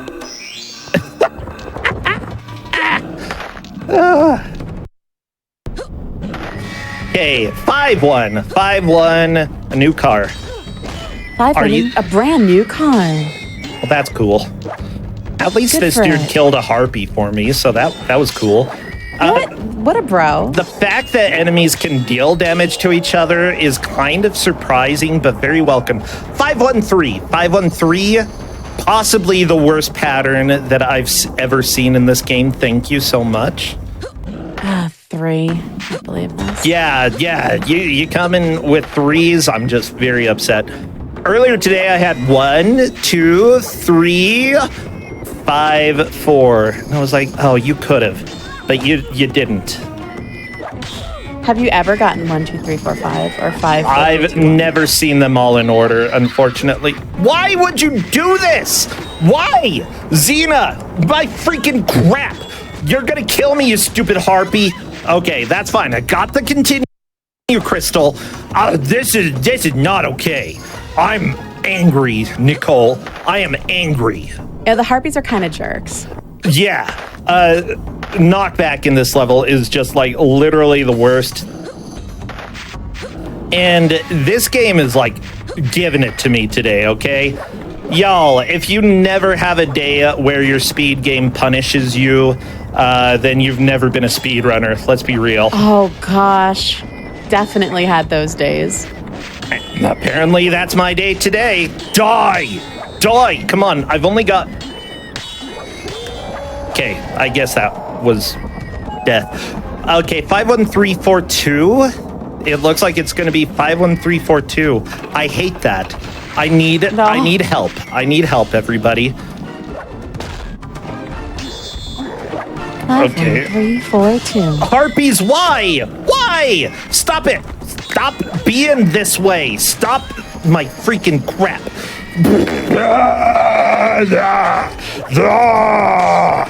Okay, fine. Just not... What am I supposed to do about that? Huh? Nothing. Okay, everybody, forget 51342. Look, this is why we have the 50-minute estimate, because... Okay. Absolute garbage numbers. I got just like over 40 minutes earlier, like yesterday or today, so this is being ludicrous. 4! We're starting with 4! It's a real good number to start off with. Yeah, also welcome to video games based off of movies and TV shows. Guess what? Sometimes they have some flaws. Okay. 4, 3. That's a better pattern. They're next to each other. That makes life easier. 4, 3. You'll understand why in a little bit. 4, 3. Things are starting strong. Yeah. Nichole, thank you so much for just being here supporting me through these hard times. Don't you dare, you harpies. Oh my gosh. Harpies are the worst. My absolute pleasure. I'm here. I'm excited for the numbers, and I'm here to trash talk the numbers that we don't like anymore. Good. Okay, 5 was overrated. You start 5 overrated. Yeah, stupid 5. Starting with 3, not great. Starting with 4, however, followed by 3, feels a lot better. Oh my gosh. Por favor, just let me finish the run. There we go. 4, 3, 5. I don't love that, but I'll live with it. 4, 3, 5. Okay. Thank you, chat. By the way, That's doing real good. Yeah, chat, you're doing amazing. Okay, thank you for your patience. And for any of you who are impatient, you can go suck on some eggs, okay? Seriously, they're eggs. Oh, I have a cat named Egg. I love it. You have a what? I have a cat named Egg. Do you suck on your cat? I don't. Good. But my other cat sucks on a blanket, and it's really cute. 4, 3, 5, 2, 1. 4, 3, 5, 2, 1. Yeah, that's pretty good, okay? And this is looking a lot better. No deaths going into the final golem thingy. I don't even know what these dudes are. They're ugly. They're awful. Yeah, they're not great. Look, it did nothing to me. Okay, what's the order, Nichole? It is 4, 3, 5, 2, 1. Okay, we're not out of the park yet, though, because we've still got harpies, and there will be more harpies if I mess this up. Okay. Ares shows up to talk to us. We don't care. Okay. 4, 3, 5, 2, 1. Yep, that is right. Okay. Perfect. Since you have the Yeah. use it to open the gate. Yeah. Ares told us since we have the lyre, we can use it to open the gate. Okay. Final battle. I could still significantly die here. We're hoping I don't. This can either go very well or very poorly, but some of you will recognize a game that has a battle very similar to this. Don't worry. Why? Why are you being like this? Why? Xena's just rude right now, okay? Yeah, you know what, Xena, you need to get your attitude checked. Actually, it's more the enemies that need to get their attitude. Okay, come on. There we go. Invincibility. Gonna go ahead and use that and hopefully corner her a little bit to fight her. This is the same Amazon Queen that showed us the business down in the jungle and decided to stay on top of the waterfall. Because why not, you know? Why not? Stupid, you call me a stupid fool? Look at you. You're wearing really baggy pants, huh? Stupid fool. Why? How does it Why are feel you now? like this? Why?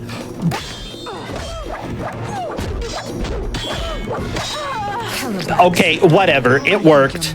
Let's grab the potions and get ready because there's a second phase. Of course there is. And bam! Welcome everybody to a boss that looks a lot like Twilight Princess. But before Twilight Princess, that's right, Xena is proto Twilight Princess. Okay, that was very lucky. We just want her to charge and attack these various pillars, and I messed that one up a little bit. Come on, Calibrax. You can do this. You can do this. Come on. Come on. I'm over here. That's a good monster. Good job. Okay. I can die basically instantly if I don't do well, so we'll see how this goes. Okay, pillar 4. Pillar 4 is down. Hey, Calibrax, you want to come just over here, huh? You want to charge me? Yeah. Pillar number 5. Hey, Calibrax. Hey, Calibrax. Come here.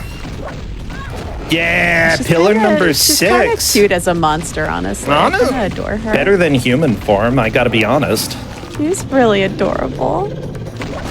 Okay, you gonna help? Okay, that's okay. I got the continue crystal.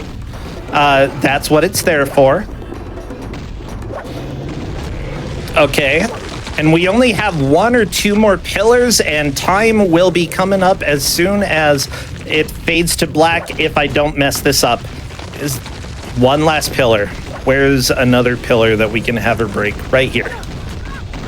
And there we go. Let's get back. We got to get back to Gabrielle. We can't finish unless we're next to Gabrielle. It's very important that we're here. Okay, hi, Gabrielle.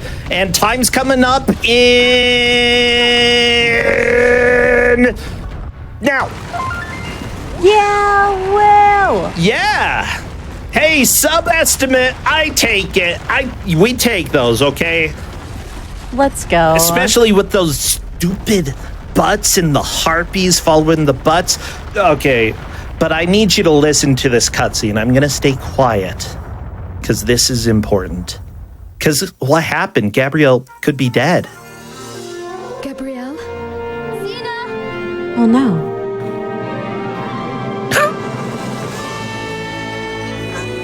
The best hug ever. Okay, just a sec. It's about time you got here. Are you all right? Oh, I'm fine. Just fine. If you don't count being held captive in this stinking place, listening to that bimbo rant all day about taking over the world. They gave me nothing to eat, nothing to drink, and the smell of those black vipers would make a barbarian sick. Speaking of food, I'm hungry. Sacred black vipers. I hear these things taste like chicken. Not bad. If you can get around the smell. Now that's disgusting. And that is the final cutscene, y'all. That's amazing. Welcome to Xena, Warrior Princess. Your rank is peasant. The record scratch is very good. Oh, yeah. Seriously, this was a lot of fun. I can't play the credits because it's got copyrighted music, so let's go ahead and skip. Get back to the title screen. This game is super campy and is just an absolute joy. The cutscenes that we skipped, everybody, you need to play this to experience those cutscenes, okay? Because there's a lot of good deliciousness in there. Yeah, that one. That you should definitely go and watch. So thank you so much for having me, Nichole. No, thank you. I was so excited that you were able to do this. I'm glad that I did as well. And oh, yeah. Everybody, just so that I can pitch the stuff that I have going on tomorrow night, I'm hosting the Hotfix Grudge match. I'll be here at 7 p.m. Eastern. We've got Miracle Rapid in The Adventures in 2100, something like that, as well as Little Nightmares. We've also got Big Bad Game-a-thon coming up soon, and I also host a bad video game tournament called Cuso Grande, and we're currently having a GM bracket for the people who chose games. We're making them play games now. It's being a lot of fun. I love weird video games, and I love, simply put, games based off of TV shows can often be very boring. This is not one of them. This game is amazing. It's not good, so fun to but watch. it's amazing. Yeah, thank you so much, Nichole, for having me. Thank you. I was so excited that you were able to join me, especially like I said, Xena as a show is just very special to me, just because I watched it so much as a kid with my mom. So getting to see the game ran was a real treat. So thank you. I also run the Game Boy Color version. Ooh. Yeah, so I don't know. Maybe I'll have to come back sometime to show that to you. You might have to come back. Yeah. Well, we'll be in talks. Oh yeah, we'll be in talks. And yeah, FYI, the current record for this game is 27 minutes in game time. I'll have you know I had 33 minutes in game time during this run. The current record that's RTA though, I think the gameplay is over an hour or so, but they just I don't know. I prefer RTA personally. Yeah. Yeah. All right. Well, thank you so much. I'll see you later. Thank you. See you later. And chat. Hang on. You just hang on right there. We will be back. But first, I want to let you know that if you missed out on any of our other Hotfix shows or past events like Flame Fatales, be sure to check out the VODs on youtube.com/GamesDoneQuick. But also, if you're watching on YouTube, be sure to press the like button on this video and subscribe to the channel. Also, go to twitch.tv/GamesDoneQuick if you're interested in looking at our live content. With that, we are going to take a small break, so get some water, stretch, stand up, walk around. We will be back. I will see you soon, chat.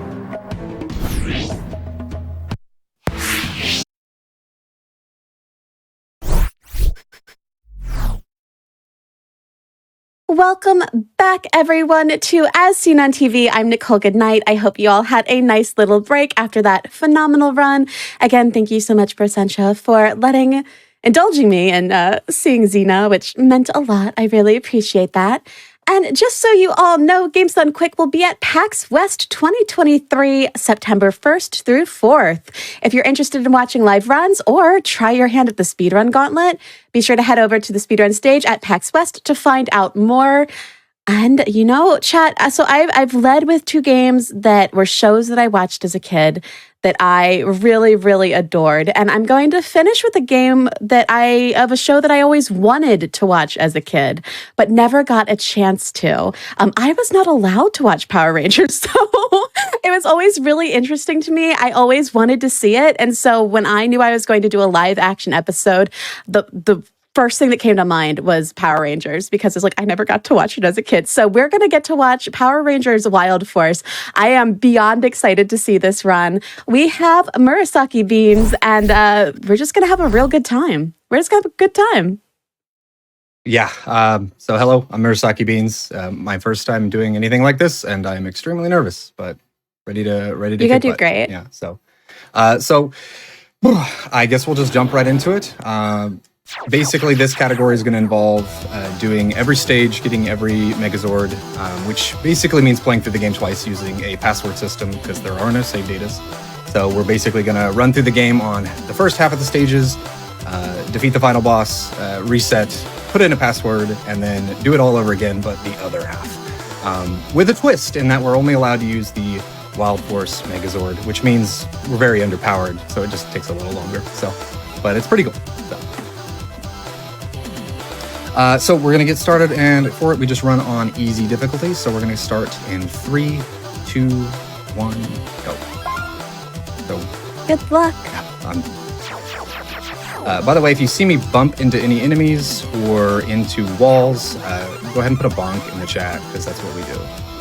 It happens a lot. I love that. Yeah, the movement's a little quirky because obviously it's on a Game Boy and there's no sprint button. You have to double tap D-pad. So sometimes you see me just walking around. It's because double tapping's hard.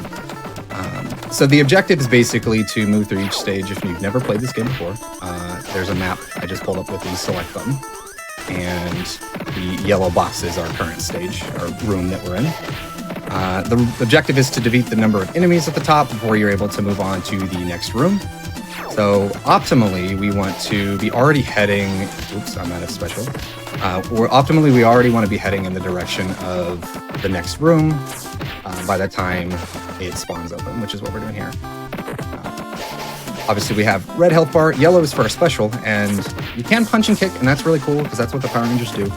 But you have a special attack that uses the yellow meter that is just more powerful. So we want to use that instead. I need that invincibility, please. Invincibility is really good because it means we don't spend special. We also don't take damage, but we don't spend the special meter to do attacks. So it means we can just do a bunch, and it's great. And I think, if I'm not mistaken, this is the room. I have the map pulled up. Keep closing it. Fine. We don't need the map. All right, so Fumigated Org is usually pretty easy, unless he bends over and blows smog in your face, and then it sucks. So, jump. Enemies like to block, and when they do, they like to block for a long time. So sometimes if you just mash a button, they'll just block you indefinitely. So you kind of have to wait and then try not to get punched. I jumped there because often if you stop hitting, skip the cutscene, they will hit you, and you don't want that. So I jumped to get out of the way. And that's how good. All the CPUs did nothing because I'm playing single player. This game has multiplayer, and I've sadly never gotten to play it. Because you need people with Game Boys and friends with Game Boys. Yeah, that's a fair restriction, I guess. All right, Fume. I'm gonna play that game. So the combat is that's bad. The combat is pretty much the same. You have a punch and you have a special, and then you can block. Unlike the Rangers, they can block in the Megazord. So we want to block any of his attacks that come in and not get hit optimally, which I did a lot, which is bad. That's fine. And try to take them out. Now, some of the fights later, as you'll see, we want to sometimes fail that little combo attack that happens. In some cases, the animation where they step back there and charge up their finisher takes too long, so we want to fail those sometimes. So in the next fight, we're actually going to fail a combo and then do a finish to optimally degrade their hit points. You'll also notice that we're running as Yellow Ranger, and that is because she is the fastest until we get Merrick, the Silver Ranger. Even though the stat page says the Blue Ranger is the fastest and Yellow Ranger has the best jump stat, which really does nothing in this game, she is actually fractionally faster. So unintentional speed, no clue. But Yellow Ranger needs some rep, you know? I think in every season where there's a Yellow Ranger, they don't get a lot of love. So kind of glad they get to show off a bit in a speedrun. At least for a bit.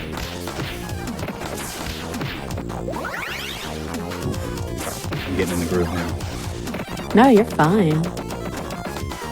So yeah, this is pretty much the run. We get through the stages, fight a boss, and then we fight their gigantic form, because that's how every episode ends, which is, honestly, it's the thing I love and hate the most about Power Rangers, is it's predictable in that, oh, they're going to fight the guy, he's going to blow up, and then they're going to get real big, because that's the formula. It's the monster of the week. But also, the Megazords are always really cool, especially in this season. Very customizable. They had a lot of different animals, and they all fused together in different combinations. And while it's not my favorite season anymore, having completely caught up on every Power Ranger season, pretty much, it is definitely, that's good.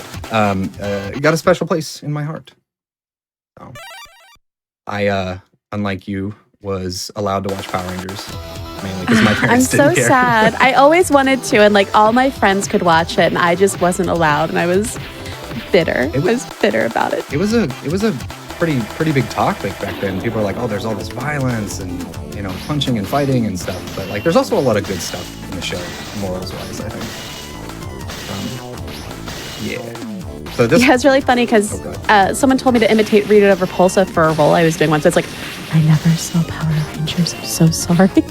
Make my monster grow.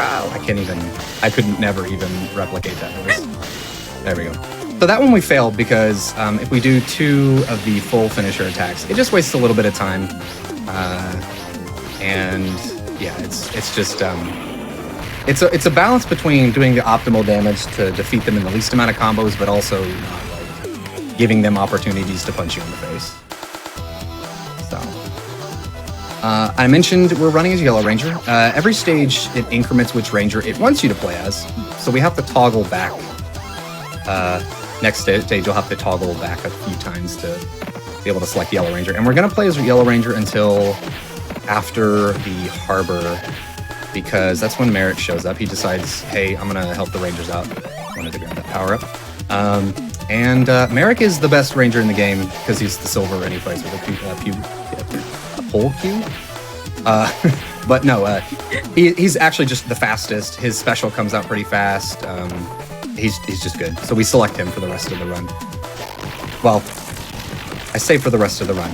Being that this is a password game, when we do the other half, you would think that all the Megazords and the Rangers would carry over, and the Zords do, but the Rangers don't. So we lose Merrick for another, 5 stages, which is unfortunate. But then we get to show off Yellow Ranger again, which is great.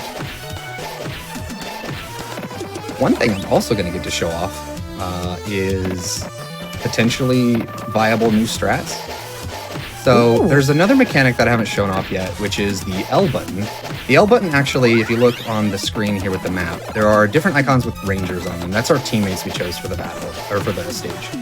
And basically when you press the combo attack button, they do a cool maneuver. So they all vary. Red Ranger drags them across the ground, Blue Ranger shoots an orb, Black Ranger picks you up and throws you at the enemy because he's the bull and he's strong.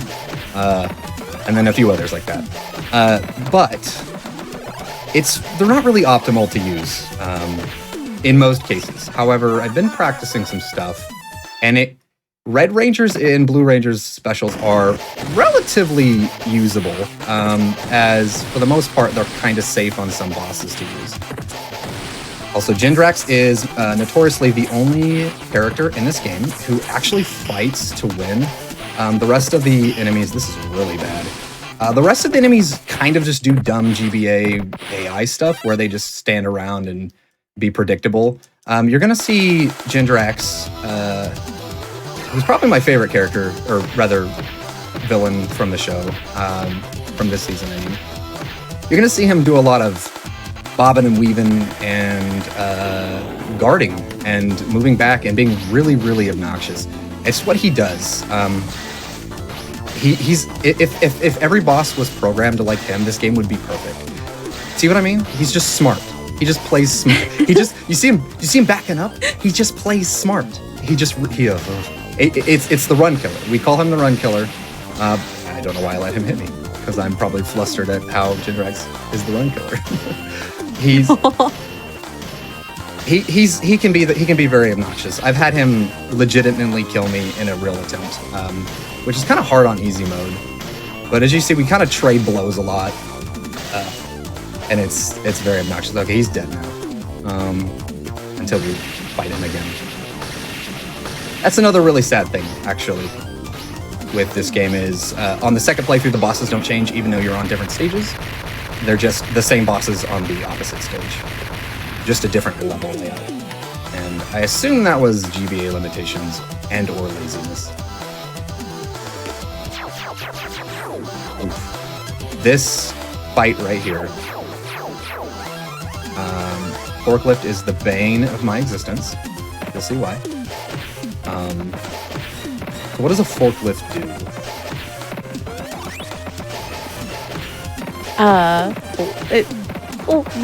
It lifts. So that's what forklift does to us. He likes to lift us, and I mentioned how Jindrax was the only smart AI, and I lied, kind of, because he's not so bad in the Megazord fight. But he is bad in the small fight,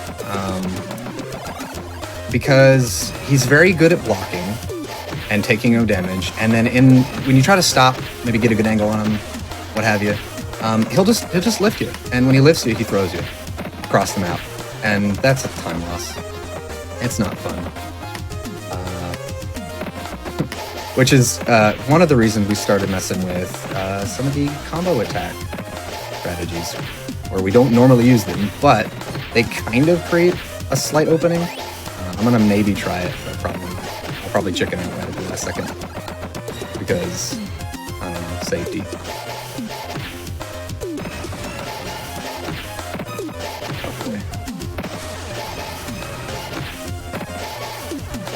So, you didn't really get to watch Power Rangers growing up, but you could. I'm gonna advertise for the show.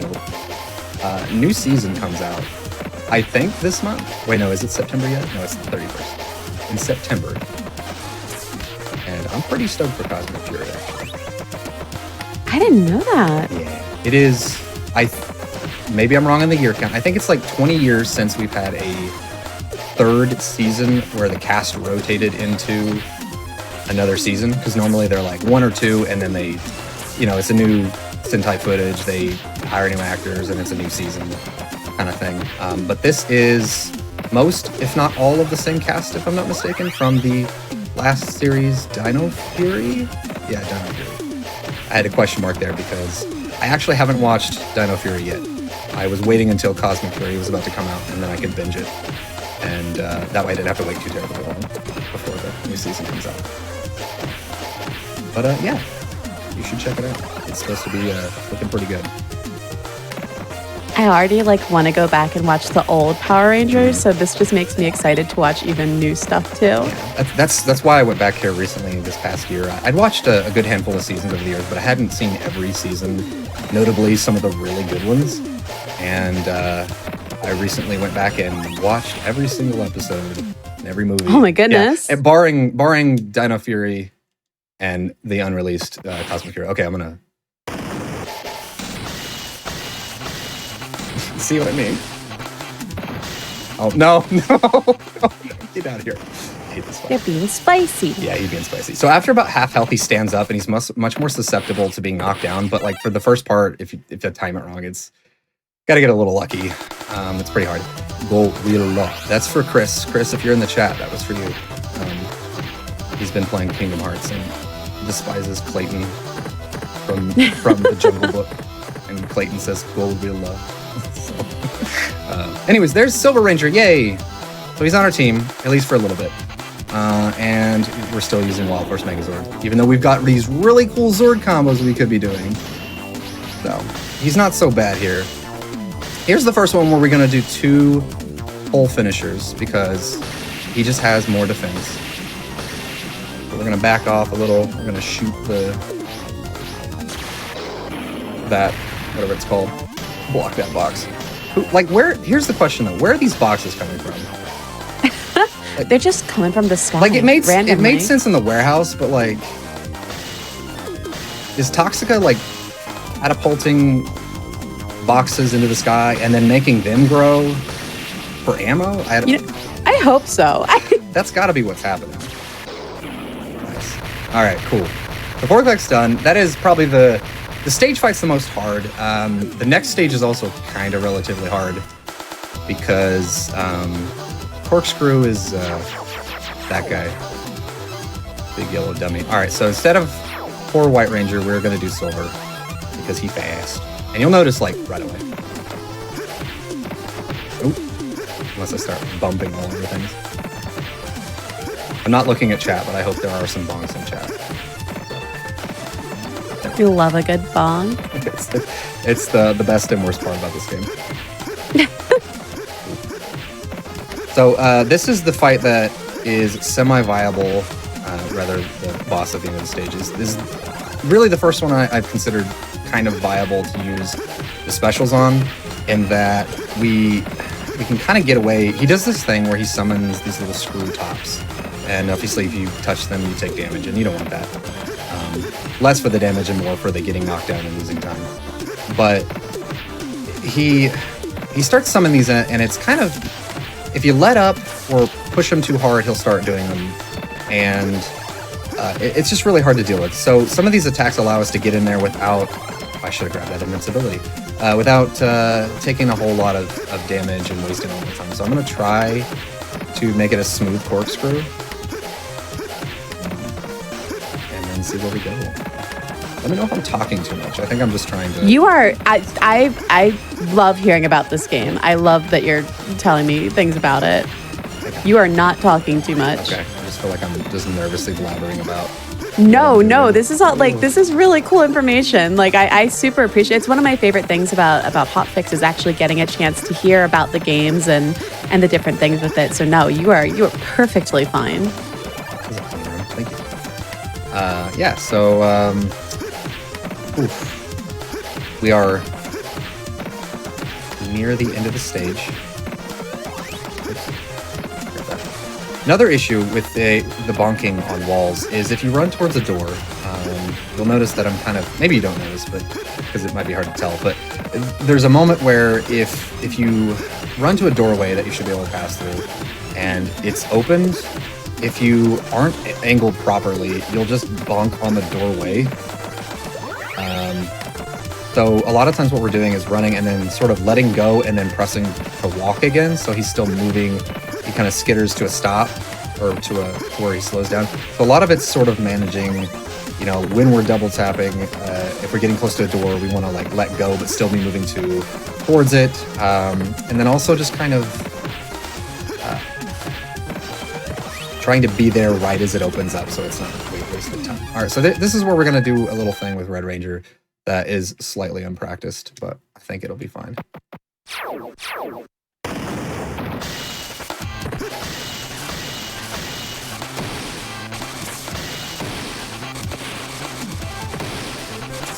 Oh, okay, that's fine. You see what I mean? He's very obnoxious with these blades, and I just need to hit him just the one time, please. There we go. Anyways, it's pretty rough. That was almost pretty good. I think I just mistimed the hit. It's really kind of interesting how this little Game Boy game, they really planned for players that mash buttons. I'm not pressing the A button. That mash buttons, and they're like, okay, well, if they're doing that, make sure they're blocking, so that way the boss seems like he's fighting back, which is good. But not for us. All right. here's one where we're going to mix it up a little. I've been using this saber for the most part, and that's because it does more damage than the punch, and it kind of spaces out the damage in just the right way. But what we're going to do is we're going to do 2 of these saber finishes, so we line up our damage. But the punches are just ever so slightly faster. So we're going to do 2 of those saber finishes, and then we're going to do what I call a punch finish. It's the same finish, but the combo leading up is comprised of punches or sabers. So let's see how much faster the punches come out. As long as he doesn't throw tops, please. Oh. Ooh, corkscrew. You could say he's screwing me over. I love it here. You see that the punch comes out pretty quick. It's all right. We get a round 2 next playthrough, so it's fine. All right, so next up, already a Toxic. This next stage is pretty cool, and also really weird. And also, this might be a good point to mention that all of these minor orgs, with the exception of Jindrax and Toxica, whom we're about to fight in this level, aren't in the show? As far as I am aware and can recall, maybe in the Sentai counterpart, maybe not, probably not. They're made up for this game, so yeah, you won't see them in the show. Unless I just somehow slept through an episode. I'm fairly certain none of them are in the show. But this stage is cool. It's a little temple ruins, and this looks kind of, Jones-esque. Except here in a moment, you're going to notice something really weird, and that I just don't know how they rationalized. I don't know why I'm going this way. Whoops. That was a me letting go of the room, or of the D-pad. So far, right? Torches, you got fire, you got rocks, I don't even know how to describe terrain. But then you have a basketball court. At least I think this is a basketball court. Surprise! This is supposed to be on the Animarium, right? The island where all the Zords are, and all the lore and stuff. But like, why is there a ruin with a basketball court? I think next to a catacomb, a tomb. Like, look at these. They got dead bodies next to the court. I don't understand. It's just a standard basketball experience. Yeah. But yeah, it's a really nice stage. I like the song here. Oh, there's another invincibility I missed. The invincibility is really nice because again, you don't use special. So if I can run into it along the way, it's really nice, and not run into that pillar. Pillar? Not really a pillar. It's a.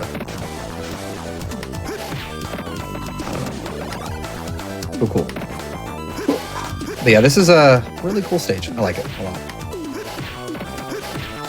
I know, beside the bonking, obviously, it does seem, at least to me and probably the viewers, that the movement is pretty fluid for this game. Is that actually how it is, or is it?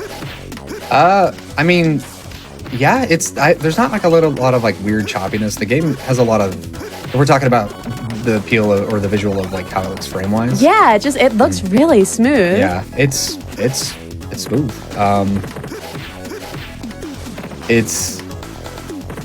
I don't know. I think they just, as far as the Game Boy game goes, there's a lot of Game Boy games that they just look really, really good for being on a Game Boy.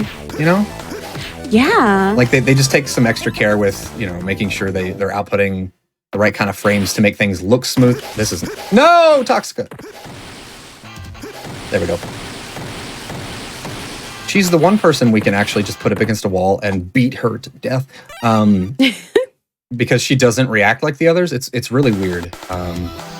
Which it makes me think that they really crafted, I hate to use the term AI, but the enemy AI individually, because they don't all feel like they're running on the same strategies, if that makes sense.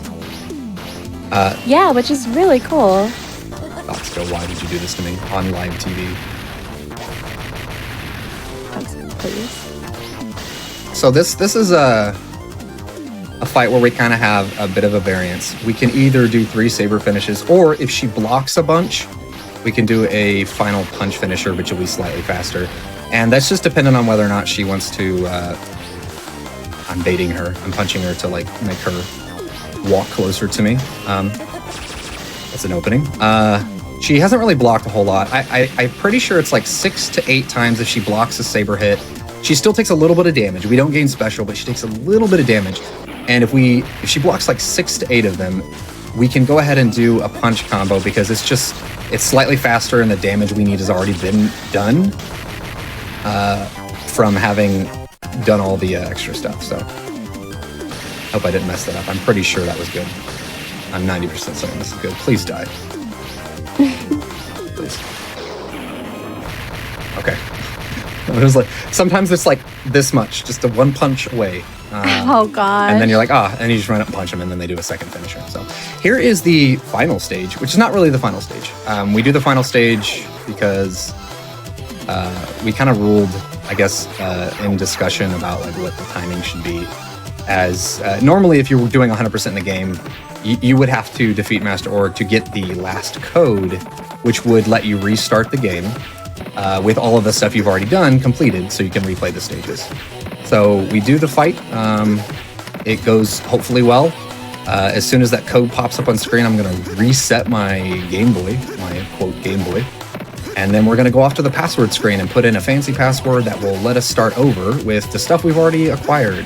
Because there is no save data in this old Game Boy. They use passwords. I kind of miss it, honestly. In a way, it's unique, you know? Because then you could just kind of brute force a password and get like an outcome you didn't expect. Yeah, I always kind of liked when you finished a stage of a game and you got like the character faces as the password, and then you can go and try to guess ones and find places you never found before.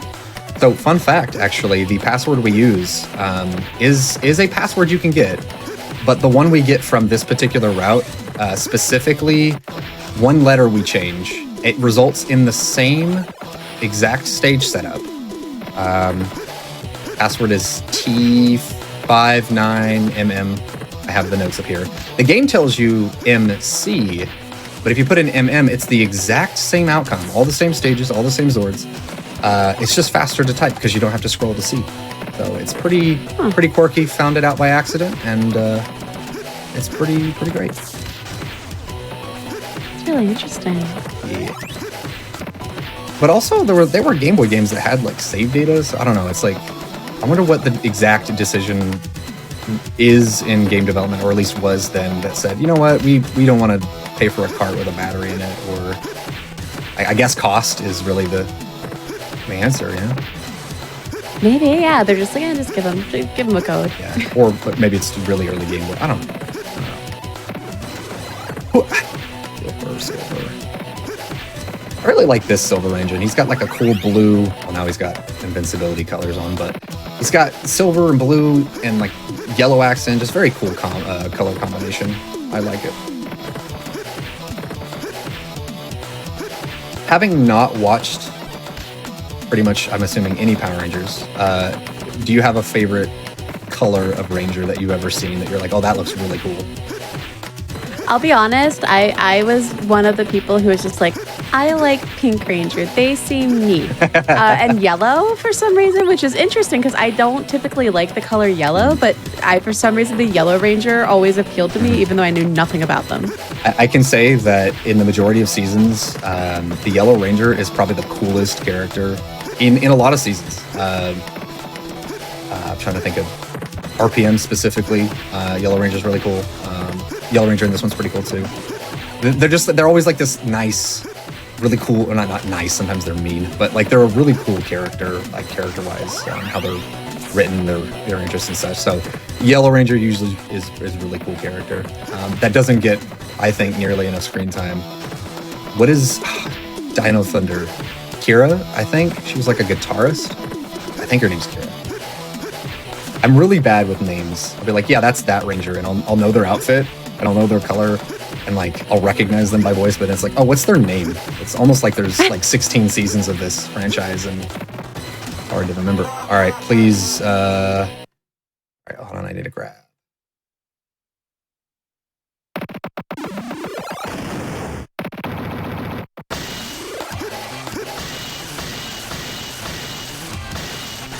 Yes, that was near perfect. I think that's pretty much perfect Yeah. masterwork. Get him into corner. They do weird things with walls. So if you're near a wall, sometimes they get stuck and don't react as well, which isn't what we want. Skipping all the cool cutscenes. Not using any of the Megazords. All right. Master Org just straight up. We do 3 saber finishes. He likes to spam this though, which builds his special up really fast, which we have to block all of that. All right, we got one done.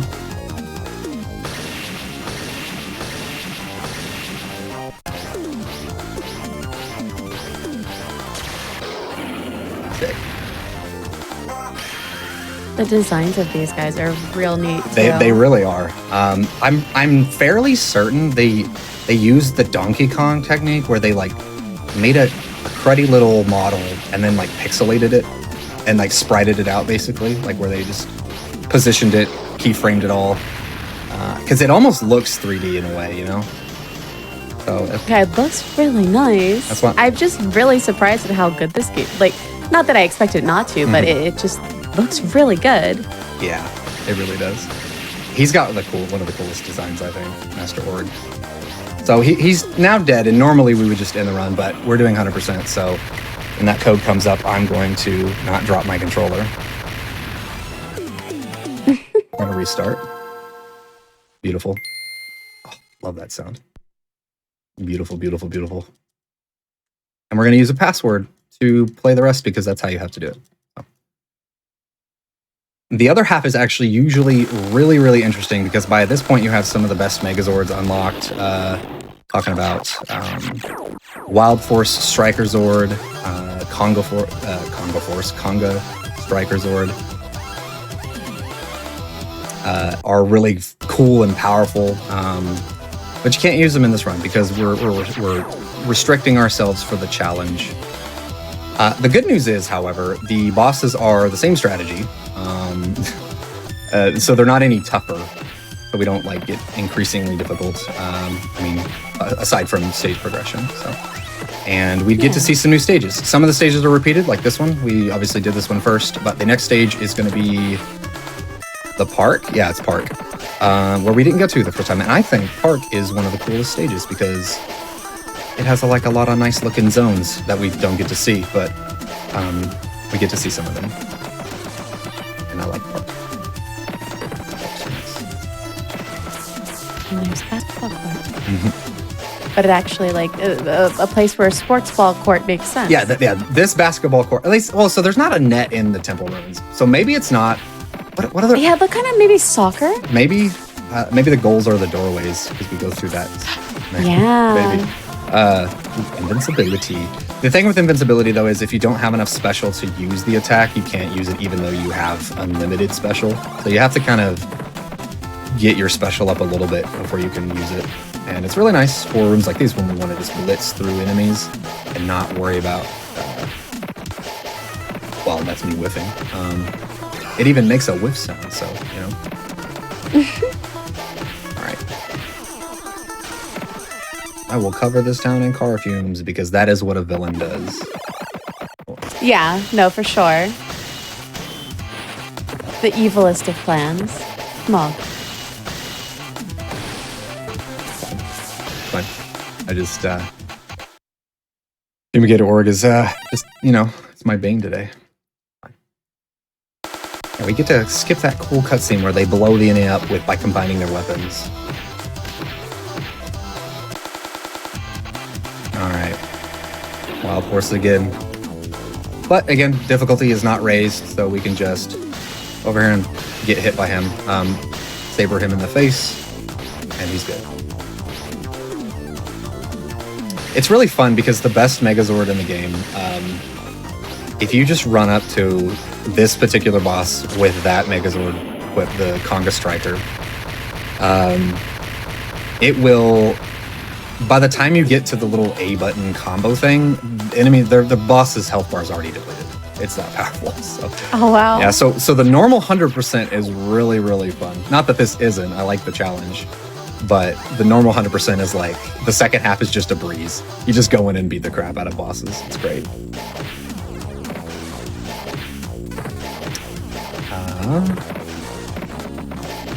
Yeah, so this place has a lot of like different paths you can take. It looks pretty simple, but like you can pretty much transition from any of the stages or any of these 4 rooms. Hello, there we go. Into the next one. But we take a relatively straightforward path, which cuts right across there, as you saw, because it's faster. It has less enemies, and we want that. As much as playing this game is fun and beating the crap out of these orgs, I wanted to call them putties for a sec. That's wrong season. That's season 1. Yeah. I'm fairly certain, because I've never been able to play the multiplayer. I'm fairly certain the enemy kill count that you see at the end dictates. I'm pretty certain. Somebody please correct me. I'm pretty certain it dictates who controls the Megazord, or maybe you just choose. But obviously, if you're playing with friends, like you want to go fight all the rooms and see who can defeat the most enemies. Except when you're playing by yourself, because you don't have any friends. Or rather, all your friends don't have Game Boys. Like literally, who had the link cable? Does anybody? I did not. I definitely didn't. I wanted it, but I didn't have it. But also, like, I had no friends, so like it wouldn't have mattered anyway. Yeah, it's I remember the few instances where like we had Pokemon on DS, and you no longer needed a link cable, and you could just do stuff wirelessly. I remember that experience of playing a handheld game with somebody else in the room was just this super unique and weird experience for me. It's wild how far we've come with like games in general. I say, as someone who is quite old, it blows my mind. It really is. It really is crazy. Because then I look at like how far we've come, but then I look at stuff like this where like I mentioned earlier. Well, we messed up. That's fine. A little bit of time left. It's fine.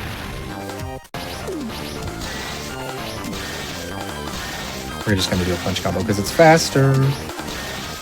A little bit of over damage, probably a few seconds of time loss. It's fine. Who's timing this? There's not a timer on screen, right? No. Okay, all right. I go into total panic mode if there's a timer on.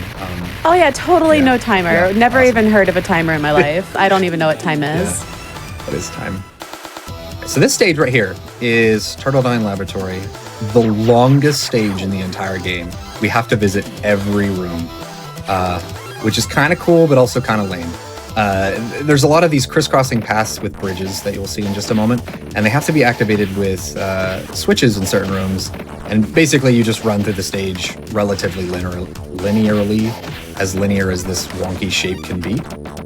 So like this room here, we have to hit a switch here to activate a bridge in the next room.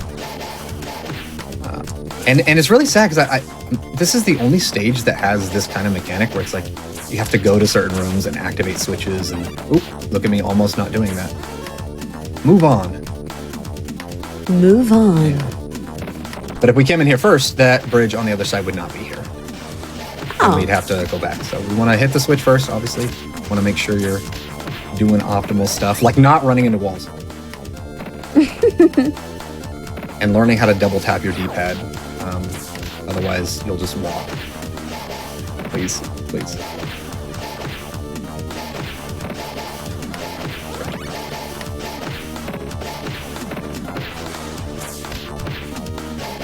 Thank you very much.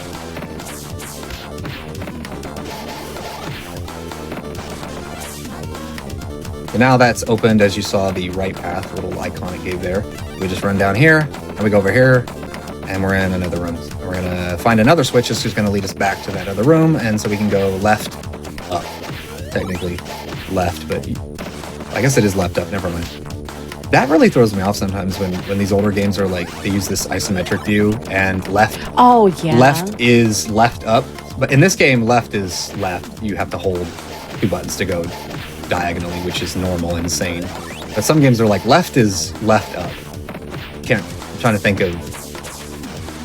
Final Fantasy Tactics does that, I think. I have definitely been thrown off by games that do that. I'm like, I don't know where I'm going. My brain, please.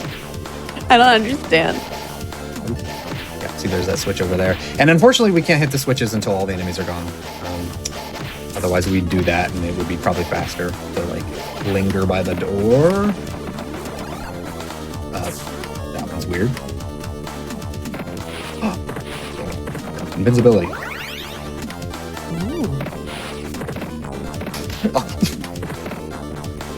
Please. It might have been worth it had I not bonked on these things. Any amount of special we can save to not have to pick stuff up is nice. Okay, we got 2 kills out of that. 3 kills out of that. 4. Maybe 5. Nope. Okay. It probably would have been better if I just skipped it because it does naturally regenerate. So sometimes it's really just if it's in the path you're running, you should pick it up. And I did a little wiggle maneuver to pick it up because I like the colors. Very good. This is another room where we have to go down. There's a switch there, and that'll activate the last path up. The last 2 rooms. Or last 1 room. I don't know where we're at. Please. Thank you. Where are the specials? There we go. Uncoverage. Sure.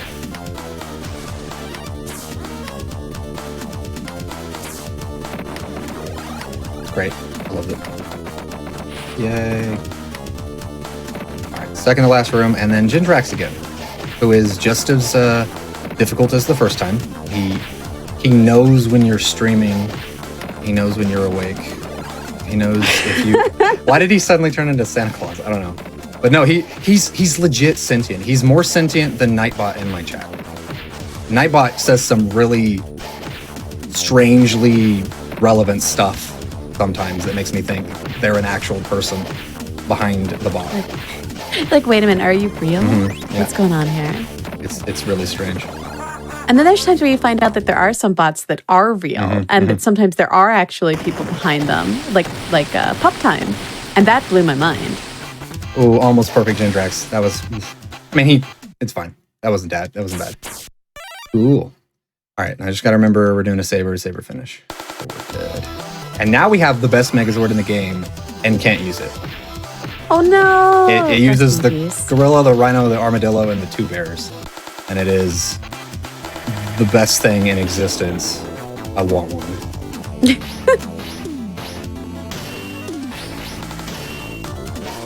Jindrax, please. People are watching.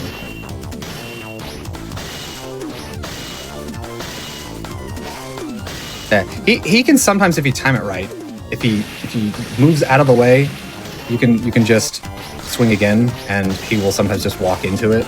But sometimes he'll double back like he did there, and it's, you see, he's just smart. He knows. There we go. That wasn't too bad. He was playing nice. I kind of like his colors. He's like a jester kind of theme, I think.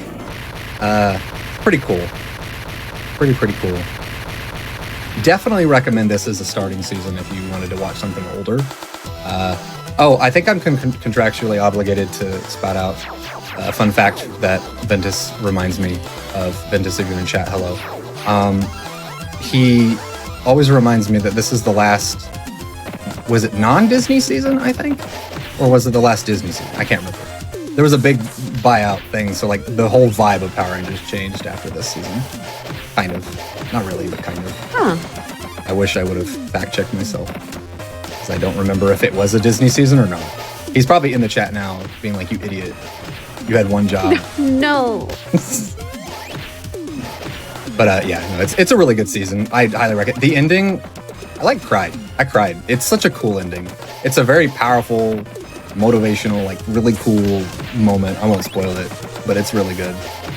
If you know, you know. There we go. Oosh.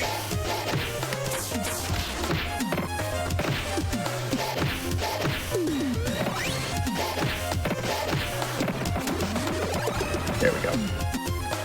And some of it is counting actively because the counter doesn't go down immediately. They have to like fade into that puddle first. So it's like I have to count and know where we're at. And as soon as I know I've killed the last one, I need to be moving like I didn't there. You see that? I was showing a bad example so that way it's free time save for later. But I tell myself when it goes badly. I don't know, this run feels pretty good. It doesn't feel like I've totally ruined anything.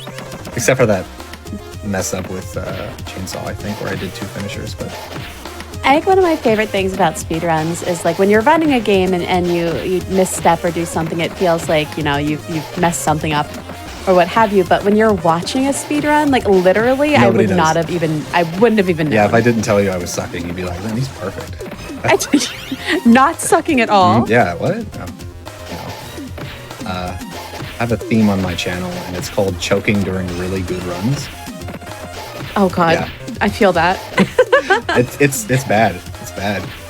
I did that multiple times on a game I run recently before finally finishing it, and it didn't feel good. So I feel you. Yeah. I mean, it makes the times when you run perfectly a super dopamine hit. Like, Oh, it so does. hey, I think there was one time in a stream, I 3 times in one night, I choked at the very end of a run and lost it, and it was just like, oh, come on. yeah. Hey, this is my least favorite boss. Do you remember? What the forklift does? He lifts. Oh, I hate it. I really, He will squash you with his load, flattening you like a pancake. yeah. Take that how you will. Please. Please.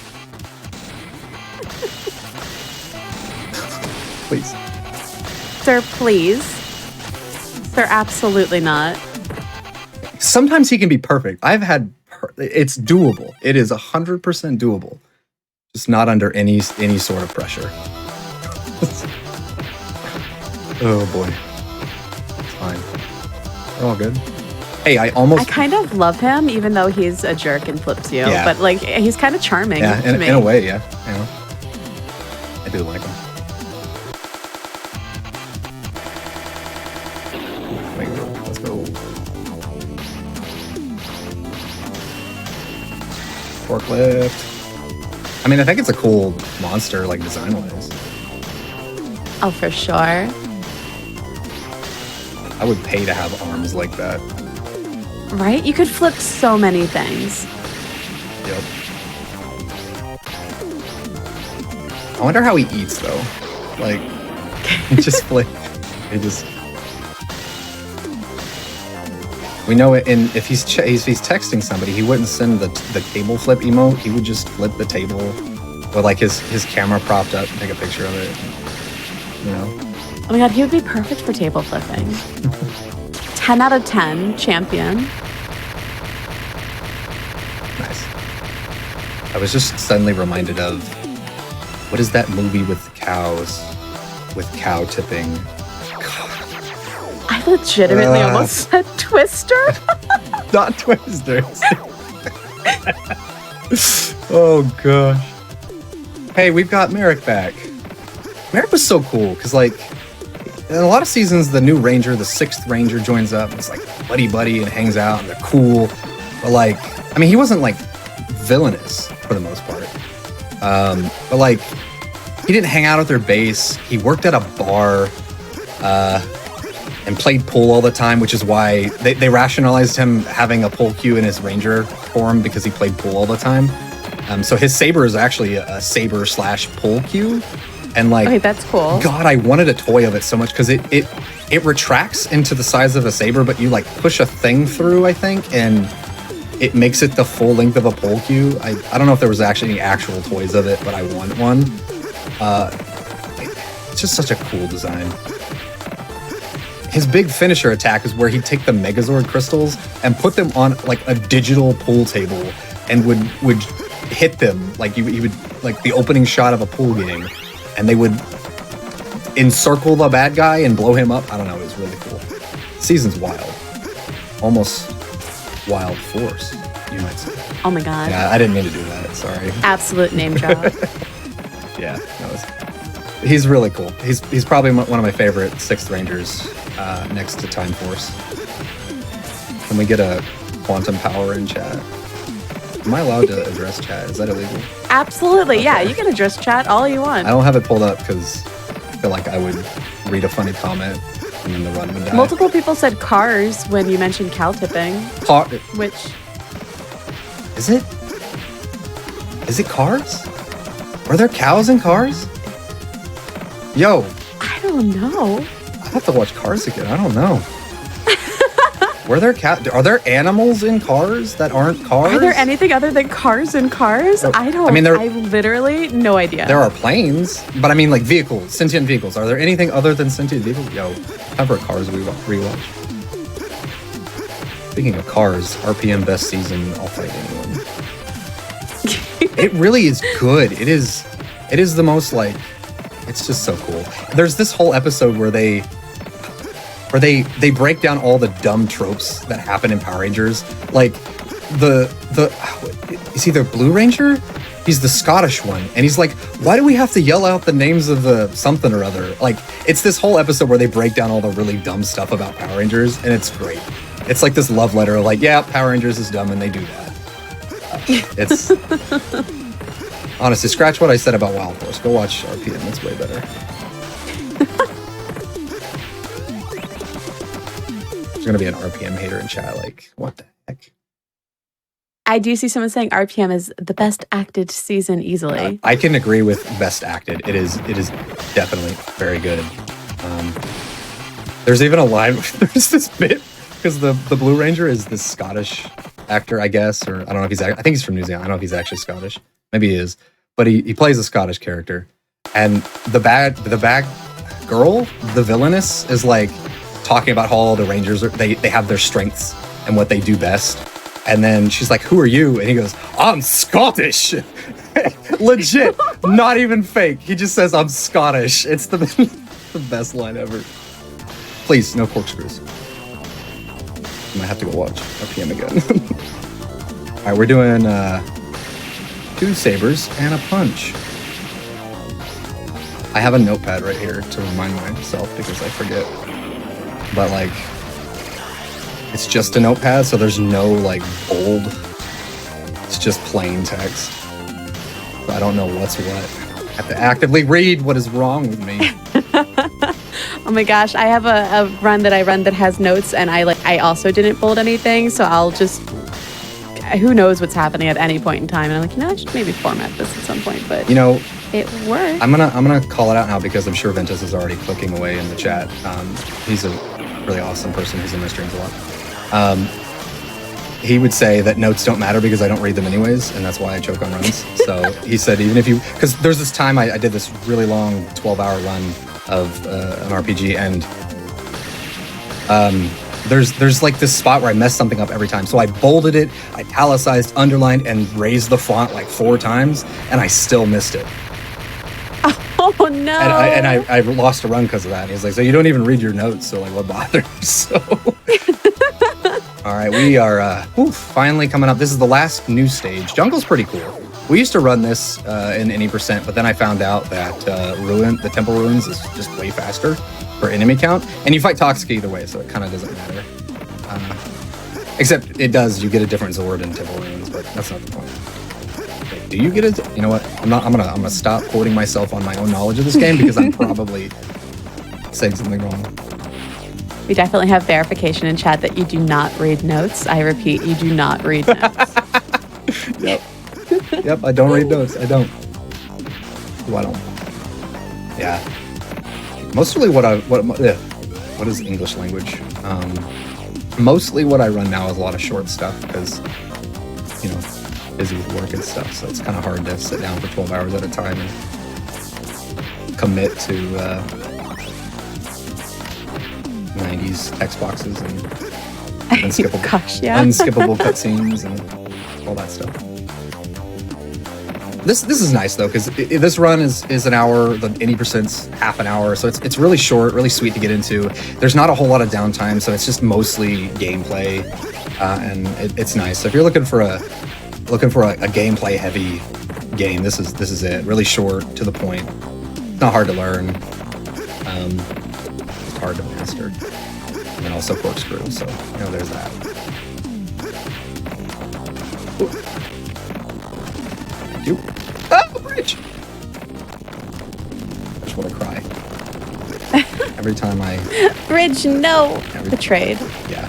To be honest, I've never fallen off that bridge. That's the first. You know what? It's always the first time for something on Hotfix. Always. I can't recall ever falling off that bridge. At least not in a dead sprint. The bridge just wanted to show off that it does not have walls. It wanted to feel included, which honestly, good for it. Yeah. So I always forget there are new enemies here. They kind of come in a few different variety of colors, but because we're on easy mode, because that's the most sensible way to run this game, don't play hard mode. It's actually hard. It really is. 2 full special bars of special attacks, and the boss wasn't even down, like in the normal stage. Yeah, they're like beefed up. And all the enemies take 2 of these hits to die to. It's pretty crazy. But no, I always forget that there are different enemies here because Toxica, please. Yes. Because we just killed them all in 1 hit. So.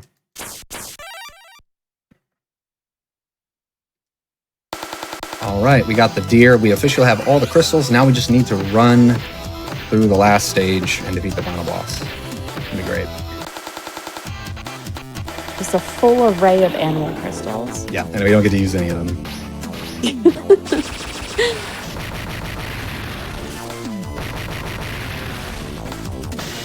Ooh. Please. Toxica, please.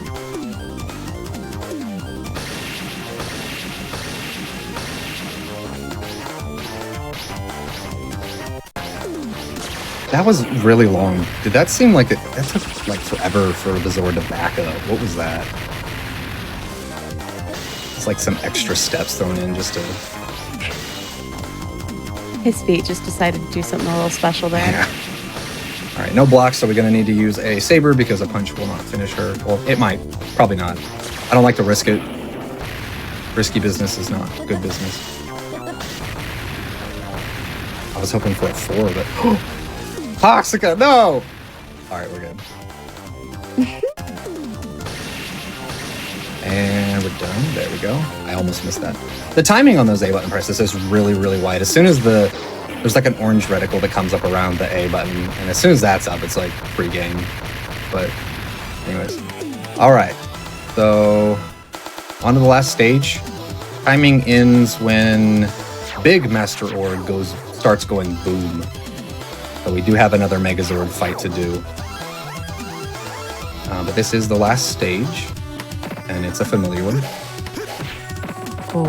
The song is really nice. It's like jungle, but better. Dude, where you at? Oh, I'm gonna try to see if you can see there as a guy who, nope, not this map. There's a next map where there's a pool of water, and it doesn't kill him, he just respawns, but he might spawn high up on the area or on the map and fall through the water. In which case he just spawns again. There he is. Buddy. Yeah, he spawns and then I wish it would count as a kill, but they just fall through the map and then respawn somewhere else, I guess.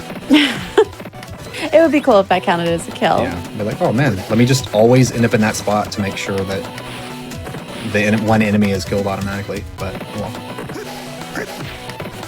This is also another humanoid boss fight where using special with one of the rangers is probably good because we can get Master Org very quickly up against a wall, and then if we're good with our timing, we can just take him down pretty quickly.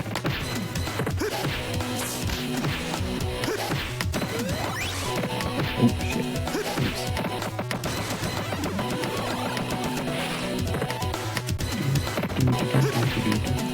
Oops. I have dreams about this song sometimes. It's very nice. I miss GBA font sounds. Like the music's nice. Oh, that's the wrong way, Beans.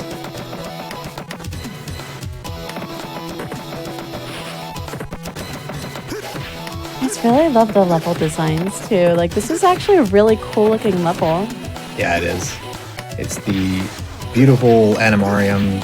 Even though the island we've been on for 3 stages is technically called the Animarium, but this is, I guess, the main Animarium place. Hey, that's nice. But yeah, it's a nice place. I'm done here. Nope, I guess you're gonna... Okay, that's fine. Sirs.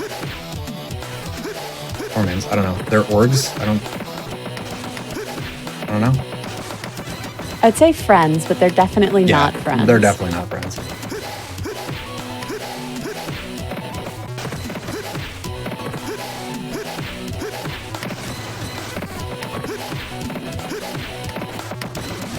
Oh, that rock gets me like every other time. Another reason jumping's pretty good. Sometimes it doesn't really do a lot for your movement, but if you're jumping, I don't think you can bonk. Huh. Maybe I should just jump all the time. Oh no, I was wrong. Landed. But no, like if you're needed to cross a corner, it's very easy to like do like a U-turn because the game just reads your new direction and doesn't do anything weird with the sprite like that. All right, this is the last room.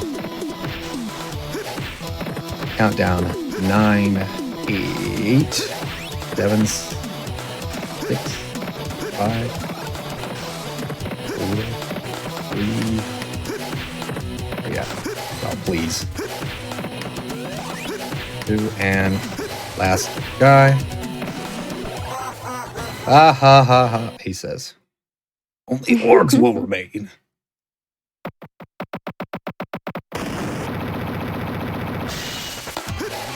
Oh, please. Nope. That was bad.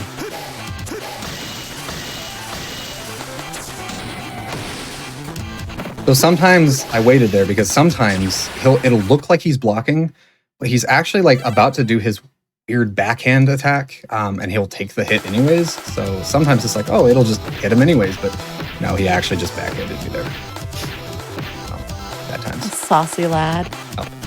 All right, last fight. Again, when he starts to go boom, we end the run. And then we have some nice credits, which, going off of the last run, I think is not like copyrighted music. I wouldn't imagine. But like, I don't know if that matters.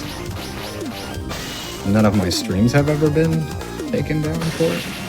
I'm assuming whoever owns this game right now doesn't care.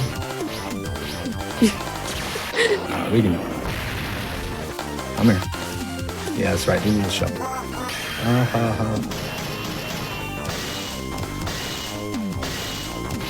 I also never be able to figure out like if his sword just broke at the end.